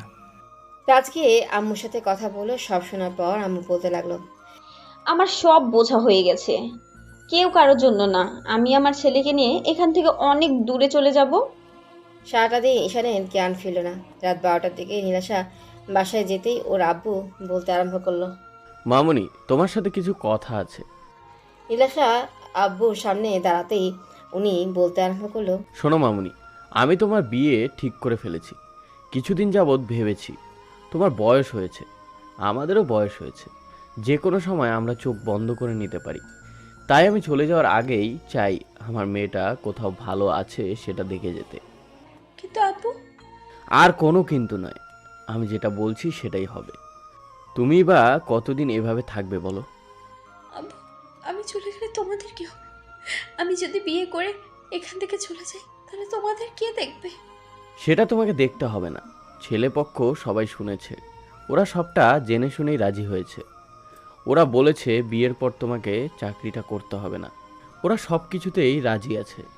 আর এটাও বলে দিয়েছে আমাদের ফ্যামিলির পুরো দায়িত্বটা ওদের। ছেলে তোমাকে অনেক আগে থেকেই পছন্দ করেছে। তাই আমি চাই না এরকম একটা ভালো সম্বন্ধ হাতছাড়া করতে। হয়তো আমাদের একটু কষ্ট হবে, তারপরেও যে টাকাটা আছে সেই দিয়ে আমরা দিব্যি চলে যাব। তুমি টেনশন করো না আমাদের নিয়ে। নীলাশা কিছু বলার আগেই আম্মুকে বোঝাতে লাগলো। নীলাশা রুমে চলে গেল। তারপর বালিশে মুখ গুজে অনেকক্ষণ কান্না করলো। সারা রাত নীলাশা ঘুমাতেই পারলো না। শুধু ভাবলো এবার ঈশানকে সারা জীবনের জন্য দূরে সরিয়ে দিতে হবে। পরদিন নীলাশা হসপিটালে আসতেই বুঝতে পারলো ঈশানের জ্ঞান ফিরেছে। আরও প্রচণ্ড পরিমাণে পাগলামি করছে। রাজ হাত জোর করে নীলাশাকে বলল, প্লিজ আপনি একটু কেবিনে যান, ওকে একটু শান্ত করে আসেন, ওর সাথে একটু কথা বলেন, দেখেন সব ভুলে যাবে। আমি জানি আপনি ওকে কখনো মেনে নেবেন না, হয়তো ঈশানের আব্বুর কারণে নয়তো নিজের অবস্থানের কথা ভাবে। আমি আপনাকে দোষারোপ করছি না, শুধু ওর সাথে একটু কথা বলে আসেন, দেখেন ঈশান আর পাগলামি করবে না। রাজের কথা মতো নীলাশা ঈশানের কাছে আসলো। আব্বু ওর সাথে কথা বলার চেষ্টা করছে, যার জন্য ঈশান প্রচণ্ড পরিমাণে সিন ক্রিয়েট করছে। আম্মুকে জড়িয়ে ধরে রেখেছে। শরীরে শক্তি নেই, তারপরও পাগলের মতো কান্নাকাটি করছে ঈশান। নীলাশা গিয়ে ঈশানের সামনে দাঁড়াতে ঈশান ওর দিকে একবার তাকিয়ে চোখ জোড়া নামিয়ে নিয়ে বলতে আরম্ভ করলো, আপনি আপনি এইখানে কেন আসেন? আপনি না চলে যেতে চাইছিলেন তো যান। আপনি আমার সামনে আসবেন না, এইখান থেকে চলে যান। আমি কাউকে ভালোবাসি না। আপনি আমাকে সান্ত্বনা দিতে আসছেন তো? আমি তো আপনার দিকে দূরে সরে গিয়েছিলাম, তারপরে আপনি এইখানে কেন এসেছেন? ও, আপনি তো এই হসপিটালে জব করেন। আমি এখান থেকে চলে যাব। এরই মাঝে ডক্টর কেবিনে ঢুকলো। ঈশানকে এইভাবে কান্নাকাটি করতে দেখে বলতে আরম্ভ করলো, আফজাল সাহেব, কি বললেন ছেলেকে, যার জন্য এভাবে উত্তেজিত হয়ে গেল? আপনাদের বলেছি না ওকে কোনো রকম প্রেশার দিবেন না। আপনাদের দ্বারা না কিচ্ছু হবে না। দয়া করে কেবিন থেকে বেরিয়ে গেলে খুশি হব। নার্স, তুমি এখনই ওকে ইঞ্জেকশন পুশ করার ব্যবস্থা করো। ডক্টরের কথাতে আরও 2-3 জন নার্স এসে ঈশানকে ধরতেই নীলাশা এসে ওর হাতে একটা ঘুমের ইঞ্জেকশন পুশ করে দিল। ভালোবাসার মানুষের এমন বেহাল অবস্থা দেখে নীলাশার চোখ দিয়ে পানি ঝরছে। এরই মাঝে ডাক্তার আর অন্য নার্সগুলো চলে যেতেই আম্মু রুম থেকে বেরিয়ে গেল। নীলাশা কান্না করে দিয়ে ঈশানের পাশে বসে পড়ল। তারপর ঈশানের একটা হাত ধরে অনেকক্ষণ মুখের দিকে তাকিয়ে থেকে কপালে একটা চুমু দিয়ে বলতে আরম্ভ করলো, আপনি আমাকে মাফ করবেন। আমি আপনাকে ভালোবাসাটা বুঝতে পারিনি, বোঝার পরেও সেটা দূরে সরিয়ে দিয়েছি। প্লিজ আমাকে মাফ করে দিন। আমি জানি আপনি আমাকে কখনো মাফ করতে পারবেন না। কি করবো বলেন? আমি নিরুপায়। আমি এমন একটা অবস্থানে আছি যেখান থেকে না আপনাকে কাছে টেনে নিতে পারছি, আর আর না নিজেকে এখান থেকে সরিয়ে নিতে পারছি। প্লিজ আপনি আমাকে মাফ করে দেবেন। আমি আপনার ভালোবাসাটা বুঝতে পারিনি। আপনি আমাকে অভিশাপ দিয়ে তারপরও নিজেকে ভাবে কষ্ট দিয়ে না, প্লিজ। নীলাশা কিছুক্ষণ ঈশানের অসহায় মুখের দিকে তাকিয়ে রইল। মুখটা শুকিয়ে গেছে আর কয়েকটা দিন না খেয়ে নিজের অবস্থা পুরো দশা করে ফেলেছে। নীলাশা জানে ঈশান নিজেকে কষ্ট দিতে প্রচুর পরিমাণে নেশা করে। নীলাশা চোখ মুছতে মুছতে কেবিন থেকে বের হতেই আফজাল সাহেব এসে ওর সামনে দাঁড়ালো। তখন নীলাশা পাশ কাটিয়ে চলে যেতে গেলেই উনি বলতে আরম্ভ করলো, আঙ্কেল, আব্বু আমার বিয়ে ঠিক করেছে, আর খুব শীঘ্রই আমার বিয়ে, হয়তো 1 সপ্তাহের মধ্যে। আমি ঠিক করেছি আজকে এখান থেকে চলে যাব। আমি আর চাকরিটা কন্টিনিউ করতে পারছি না, আর আমার জন্য আপনার ফ্যামিলিতে এত সমস্যা। আমি শহর ছেড়ে চলে গেলেই হয়তো এই সমস্যা আর থাকবে না। আফজাল সাহেবের এরকম দ্বারা কথাতে নীলাশা সহ সবাই বেশ অবাক হয়ে গেল আর আব্বুর মুখের দিকে তাকিয়ে রইল।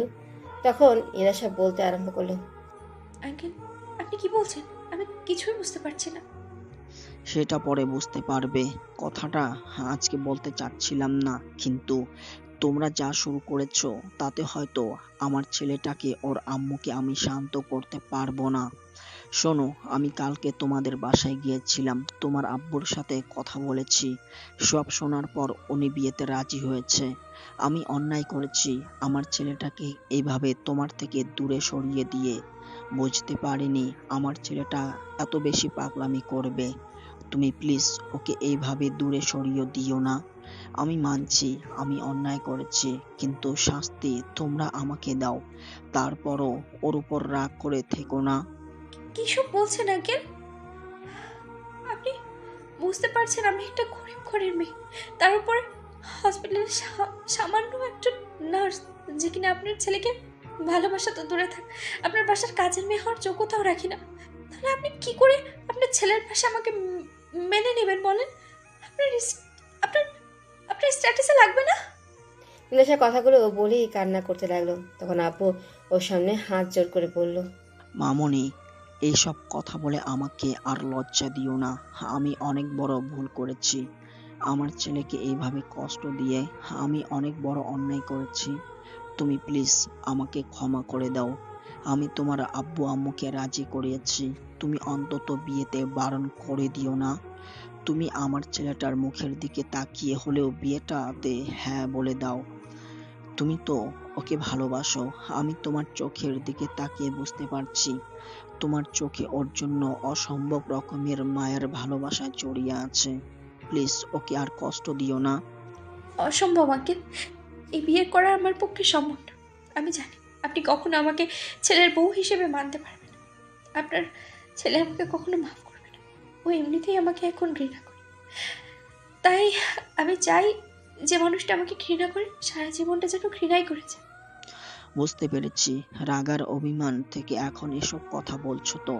আচ্ছা, আমি তোমার পায়ে ধরে ক্ষমা চাচ্ছি। তারপরেও আমার ছেলেটাকে দূরে সরিয়ে দিও না।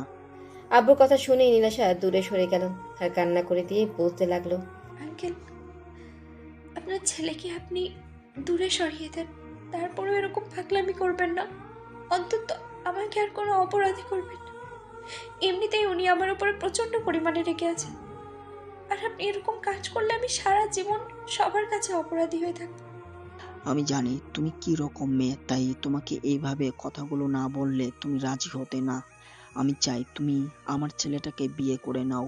আমি ঠিক করেছি 1 সপ্তাহের মধ্যে তোমার সাথে ঈশানের বিয়ে। তুমি শুধু ওকে বিয়েটা করে নাও, দেখো সব ঠিক হয়ে যাবে। নীলাশা কথা বলছে না, তাই আম্মু আর রাজ বেশ কিছুক্ষণ ওকে বোঝাতে লাগলো। পরদিন ঈশানের জ্ঞান ফিরে আসতেই নীলাশা প্রথম কেবিনে ঢুকলো। ঈশান ওকে দেখে একবার ওর দিকে তাকিয়ে তারপর অপর পাশে তাকিয়ে রইল।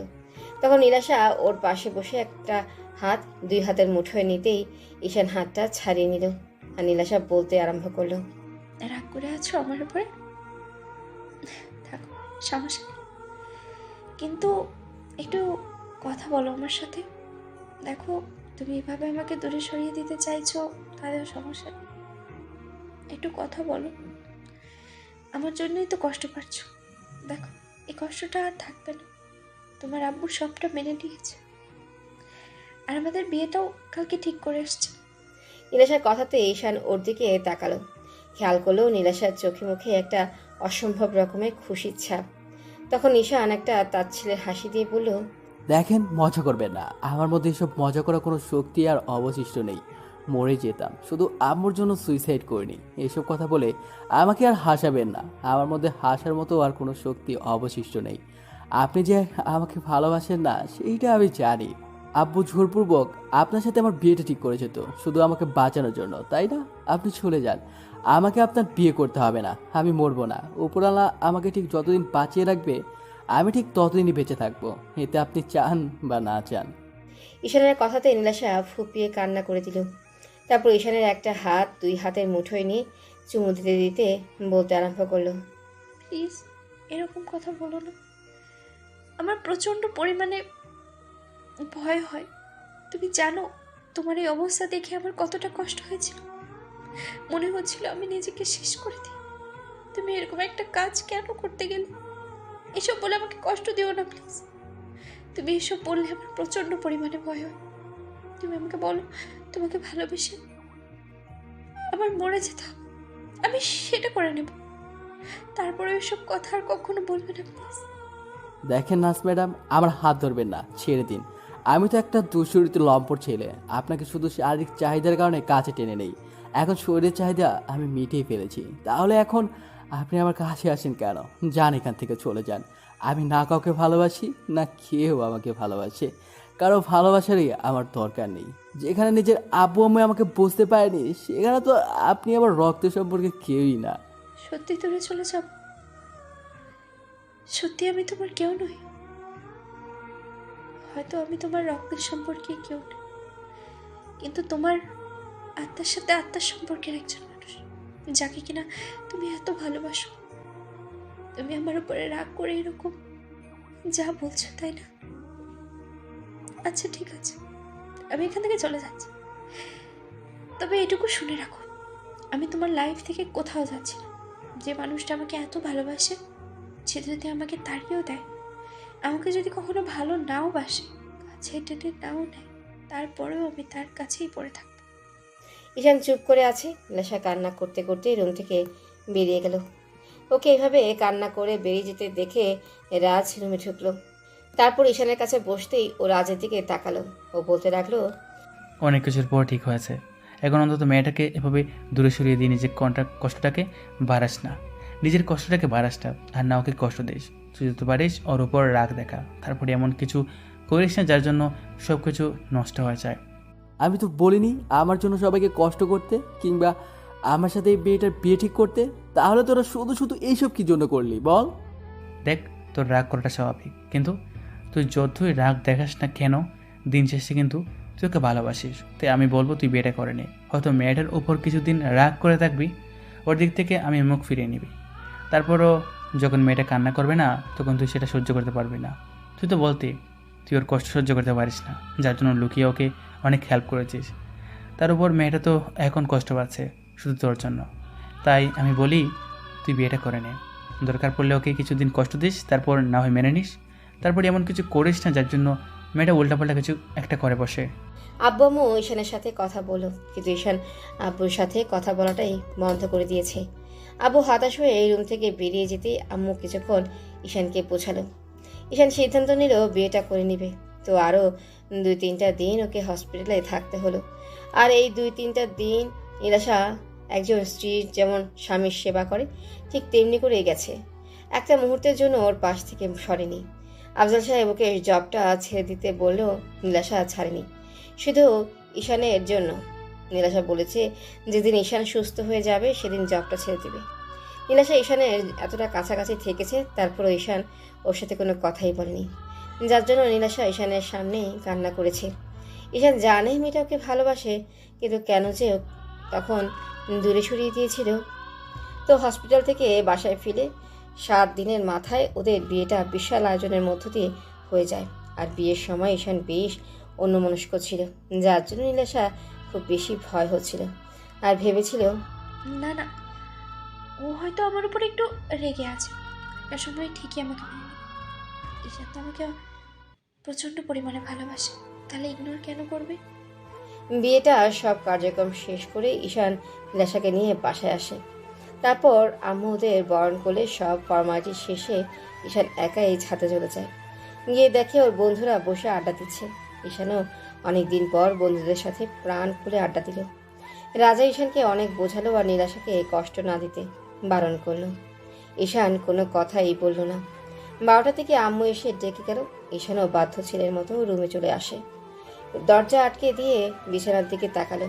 নীলাশা বিছানার মাঝখানে বউ সাজে ইয়া বড় একটা ঘোমটা দিয়ে আছে। ঈশানের মনে হচ্ছিল একটা পরী বসে আছে। ঈশান একবার ওর দিকে তাকাতেই নীলাশার করা অবহেলা আর ওর দেওয়া কষ্টের কথাগুলো মনে পড়ে গেল। মনে হতে লাগলো এই মেয়েটাকে এত ভালোবাসে আর সে ওকে এমন করে কষ্ট দিল। তো ঈশান এসে নীলাশার সামনে দাঁড়াতেই ও উঠে এসে ঈশানের পায়ে হাত দিয়ে সালাম করতে গেল। তখন ঈশান বলল, থাক, যাকে ভালোবাসো না তাকে এত বেশি সম্মান দেখাতে হবে না। ঈশান কথাগুলো বলেই আলমারির দিকে চলে গেল আর নীলাশা সেখানেই মাথা নিচু করে দাঁড়িয়ে রইল। ঈশানের মুখে এমন কথা শুনেই নীলাশার বুকের ভেতরটা কেঁপে উঠছিল। ঈশান আলমারি থেকে কিছু একটা বের করে নেয়, তারপর বিছানার ওপর রেখে নীলাশার হাত ধরে টানতে টানতে ওকে বিছানার মুখোমুখি বসিয়ে দিয়ে অনেকগুলো টাকা বের করে ওর সামনে রেখে বলতে লাগলো, এটা তোমার দেনমোহরের টাকা, পরিশোধ করে দিলাম। এতে আমি বেঁচে থাকি কিংবা মরে যাই, তারপরে তোমার আর কোনো দাবি দাওয়া থাকবে না আমার কাছে। ঈশান কথাগুলো বলতেই নীলাশার হাত দিয়ে ওর মুখটা আটকে দিল। কান্না করে দিয়ে বলতে লাগলো, এই তুমি এসব কি বলছো? প্লিজ এগুলো বলো না। তুমি জানো না এগুলো বললে আমার কষ্ট হয়। প্লিজ এসব বাজে বাজে কথা বলো না। তোমার তোমার রাগ করে আছো আমার উপরে, থাকো, কিন্তু তাই বলে এইসব কি বলছো তুমি? থাক, এখন আর ভালোবাসা দেখাতে হবে না। বিয়ে তো হয়েছে, এখন স্ত্রীর দায়িত্বটা পালন করেছেন, তাই না? এই মিথ্যে ভালোবাসাটা আর আমাকে দেখাতে হবে না। নীলাশা কান্না করতে লাগলো। তখন ঈশান ওকে রেখে তারপর বিছানা ছেড়ে একটা বালিশ আর একটা চাদর নিয়ে যখনই সোফার দিকে যেতে নেবে তখনই নীলাশা ঈশানের একটা হাত ধরলো আর কান্না করে করে বলতে লাগলো, এই তুমি এদিকে কোথায় যাচ্ছো? তোমার কি মনে হয় এত কিছুর পরও তোমাকে বউ হিসেবে মেনে নেব আর তোমাকে ভালোবাসবো? সেটা তোমার ভুল ধারণা। আমার ভালোবাসাটা ওই দিনই মরে গেছে, যেদিন তুমি আমাকে ওই রকম বাজে কথাগুলো সরিয়েছো, দূরে সরিয়ে দিয়েছো, যার জন্য এতটা যন্ত্রণা পেয়েছি। তার জন্য আর ভালোবাসা বেঁচে নেই, এখন শুধু পাহাড় সমান ঘৃণায় তোমার জন্য বেঁচে আছে। না না, তুমি রাগ করে এসব কথা বলছো তাই না? প্লিজ এরকম কিছু বলো না, আমার না প্রচন্ড পরিমাণে কষ্ট হবে। তুমি তো জানো আমি তোমার তোমার দেওয়া কষ্টটা সহ্য করতে পারি না। শিখে নাও, এখন থেকে আমার বাজে চেহারাটাই তুমি দেখতে পাবে। ওই জন্য বলেছিলাম যে আমাকে বিয়ে করার কোনো দরকারই নেই। তাছাড়া এখন তো তোমাকে আর ভালোবাসি না, তার ওপর তোমাকে তাহলে একটা সময় যে তোমাদের কষ্টটা আমি সহ্য করতে পারতাম না, যার জন্য মরতে বসেছিলাম, তারপর তুমি একটু দয়াও করনি, আমার ভালোবাসাটা পর্যন্ত ভিক্ষা দাওনি। আম্মু পর্যন্ত তোমার পায়ে ধরতে গিয়েছিল, আর তুমি নিজের জেদের কাছে অটল ছিলে।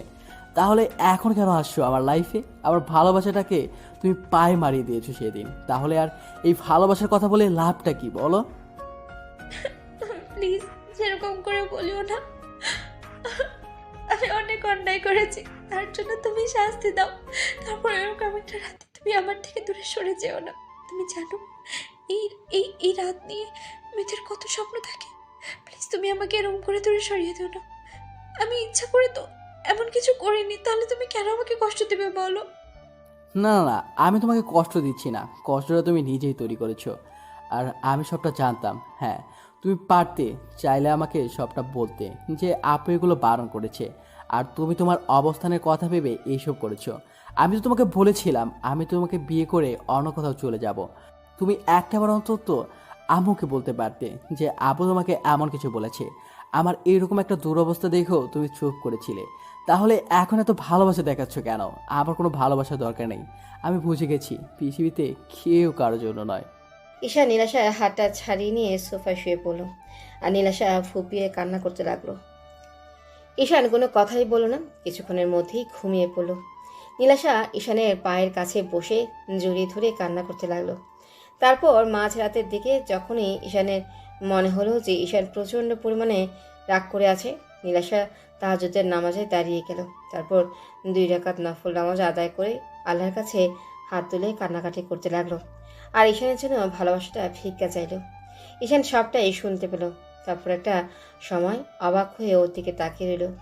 সারাটা রাত আর নীলাশা ঘুমাতেই পারল না, শুধু কান্নাই করে গেল। তারপর যখন পরদিন সকালে ঘুম ভাঙলো, দেখলো ঈশান গুটিসুটি মেরে সোফায় শুয়ে আছে। হয়তো অনেক ঠান্ডা লাগছে, তাই নীলাশা ওর শরীরে একটা চাদর দিয়ে দিল আর ঈশান ওর হাতটা জড়িয়ে ধরল। নীলাশা হাতটা ছাড়িয়ে নিয়ে কিছুক্ষণ ওর মাথায় হাত বুলিয়ে দিয়ে ওর কপালে একটা ভালোবাসার পরশ দিয়ে কান্না করতে করতে ওয়াশরুমে চলে গেল। নীলাশা লম্বা একটা শাওয়ার নিয়ে কোনো রকমে একটা শাড়ি পরে বের হলো। ও এখনও বারবার ফুপিয়ে উঠছে। নীলাশা ভেবেছিল ঈশান রেগে আছে, কিন্তু এত বেশি রেগে আছে সেটা ও ভাবতেও পারেনি। তো নীলাশা আয়নার সামনে দাঁড়িয়ে নিজেকে গোছাতে লাগলো। তারপর ঈশানের ঘুমটা যখন ভাঙলো, খেয়াল করলো আয়নার সামনে একটা পরী দাঁড়িয়ে আছে আর নিজেকে গোছানোর চেষ্টা করছে। নীলাশাকে এই রূপে দেখে ঈশান উঠে বসে কিছুক্ষণ ওর দিকে তাকিয়ে রইল আর পুরো একটা ঘোরের মধ্যে চলে গেল। তারপর আয়নাতে নীলাশার ফর্সা উন্মুক্ত পেটের উপর সুন্দর নাভিটা ওর চোখে পড়ল। তখন ঈশান ভুলেই গেল ও নীলাশার উপর রাগ করে আছে। ঈশান অজান্তেই উঠে গিয়ে নীলাশার পেছনে দাঁড়ালো। নীলাশা একবার ওকে আয়নাতে দেখে প্রশ্ন করলো, অমন করে কি দেখছো? আমার বউটাকে দেখছি। কেন, আমি কি তোমার দিকে তাকাতেও পারবো না? না, মানে আসলে কালকে তো তুমি বলেছিলে তুমি আমাকে। ওকে পেছন থেকে খুব শক্ত করে জড়িয়ে ধরল। তারপর যখনই ওর পেটের উপর 2 হাত রেখে তার উপর ঘাড়ে আর গলায় নাক ঘষতে আরম্ভ করলো, সাথে সাথে নীলাশা চোখ জোড়া বন্ধ করে নিল। ও এখনও বারবার ফুপিয়ে উঠছে। ঈশা নীলাশার ঘাড়ে আর গলায় কিস করতে আরম্ভ করলো। নীলাশার বুকটা ক্রমশই উঠানামা করছে, ওর নিঃশ্বাসটা ভারী হয়ে আসছে। নীলাশা আর থাকতে না পেরে ঈশানের অবাধ্য হাতগুলো পেটের সাথে খুব শক্ত করে চেপে ধরল। ঈশানের প্রত্যেকটা স্পর্শে নীলাশা পুরো উন্মাদ হয়ে যাচ্ছিল আর ঈশান ততটাই আদরের মাত্রা বাড়িয়ে দিচ্ছিল। ঈশানের রোমান্টিক অত্যাচারে নীলাশা আর থাকতে না পেরে ঈশানের দিকে ঘুরেই ওকে বিদ্যুৎ গতিতে জড়িয়ে ধরল। ঈশান নীলাশার মুখটা তুলে খেয়াল করে ওর গোলাপির পাপড়ির মতো ঠোঁটজোড়া এত বেশি কাঁপছে বারবার ঈশানকে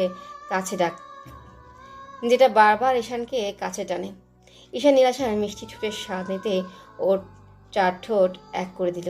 সাথে সাথেই নীলাশা ওর চুলগুলো আঁকড়ে ধরে রেসপন্স দিতে আরম্ভ করলো। এভাবে 5 মিনিট যেতে ঈশানের মনে পড়ে গেল নীলাশা একটা সময় ওকে ইগনোর করেছে।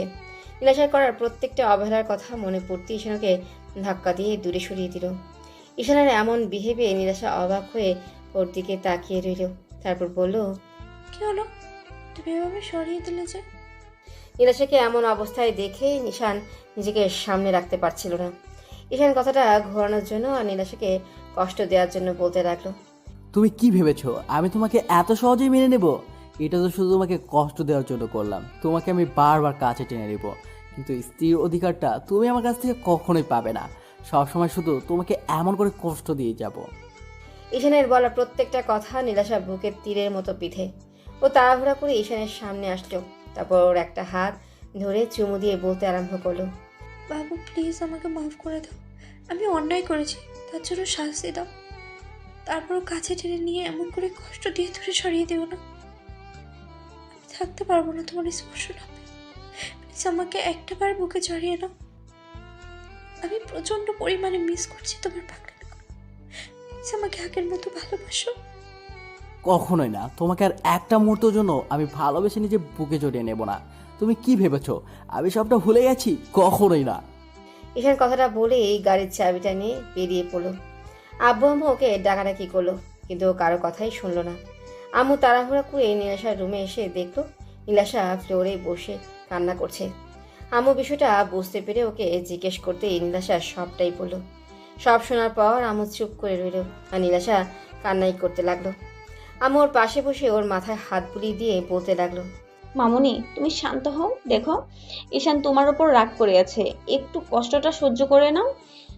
এতগুলো দিন ধরে ছেলেটার রাগটা জমিয়ে রেখেছে, তুমি হয়তো জানো ওর রাগটা একটু বেশি, তার জন্য হয়তো তোমাকে এমন করে কষ্ট দিল। তুমি কান্নাকাটি করো না, দেখো সব ঠিক হয়ে যাবে। আম্মু, আমি যে আর পারছি না। তোমার ছেলে আমি এমন করে ইগনোর করলে আমি কি করে সেটা সহ্য করবো বলো? আমার মরে যেতে ইচ্ছে করে। ও কালকে রাতে থেকে আমার সাথে মিসবিহেভ করছে, সেটাও আমি মেনে নিয়েছি।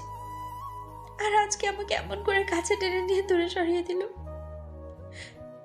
তোমার ছেলে বলেছে আমাকে কখনো স্ত্রীর অধিকার দেবে না।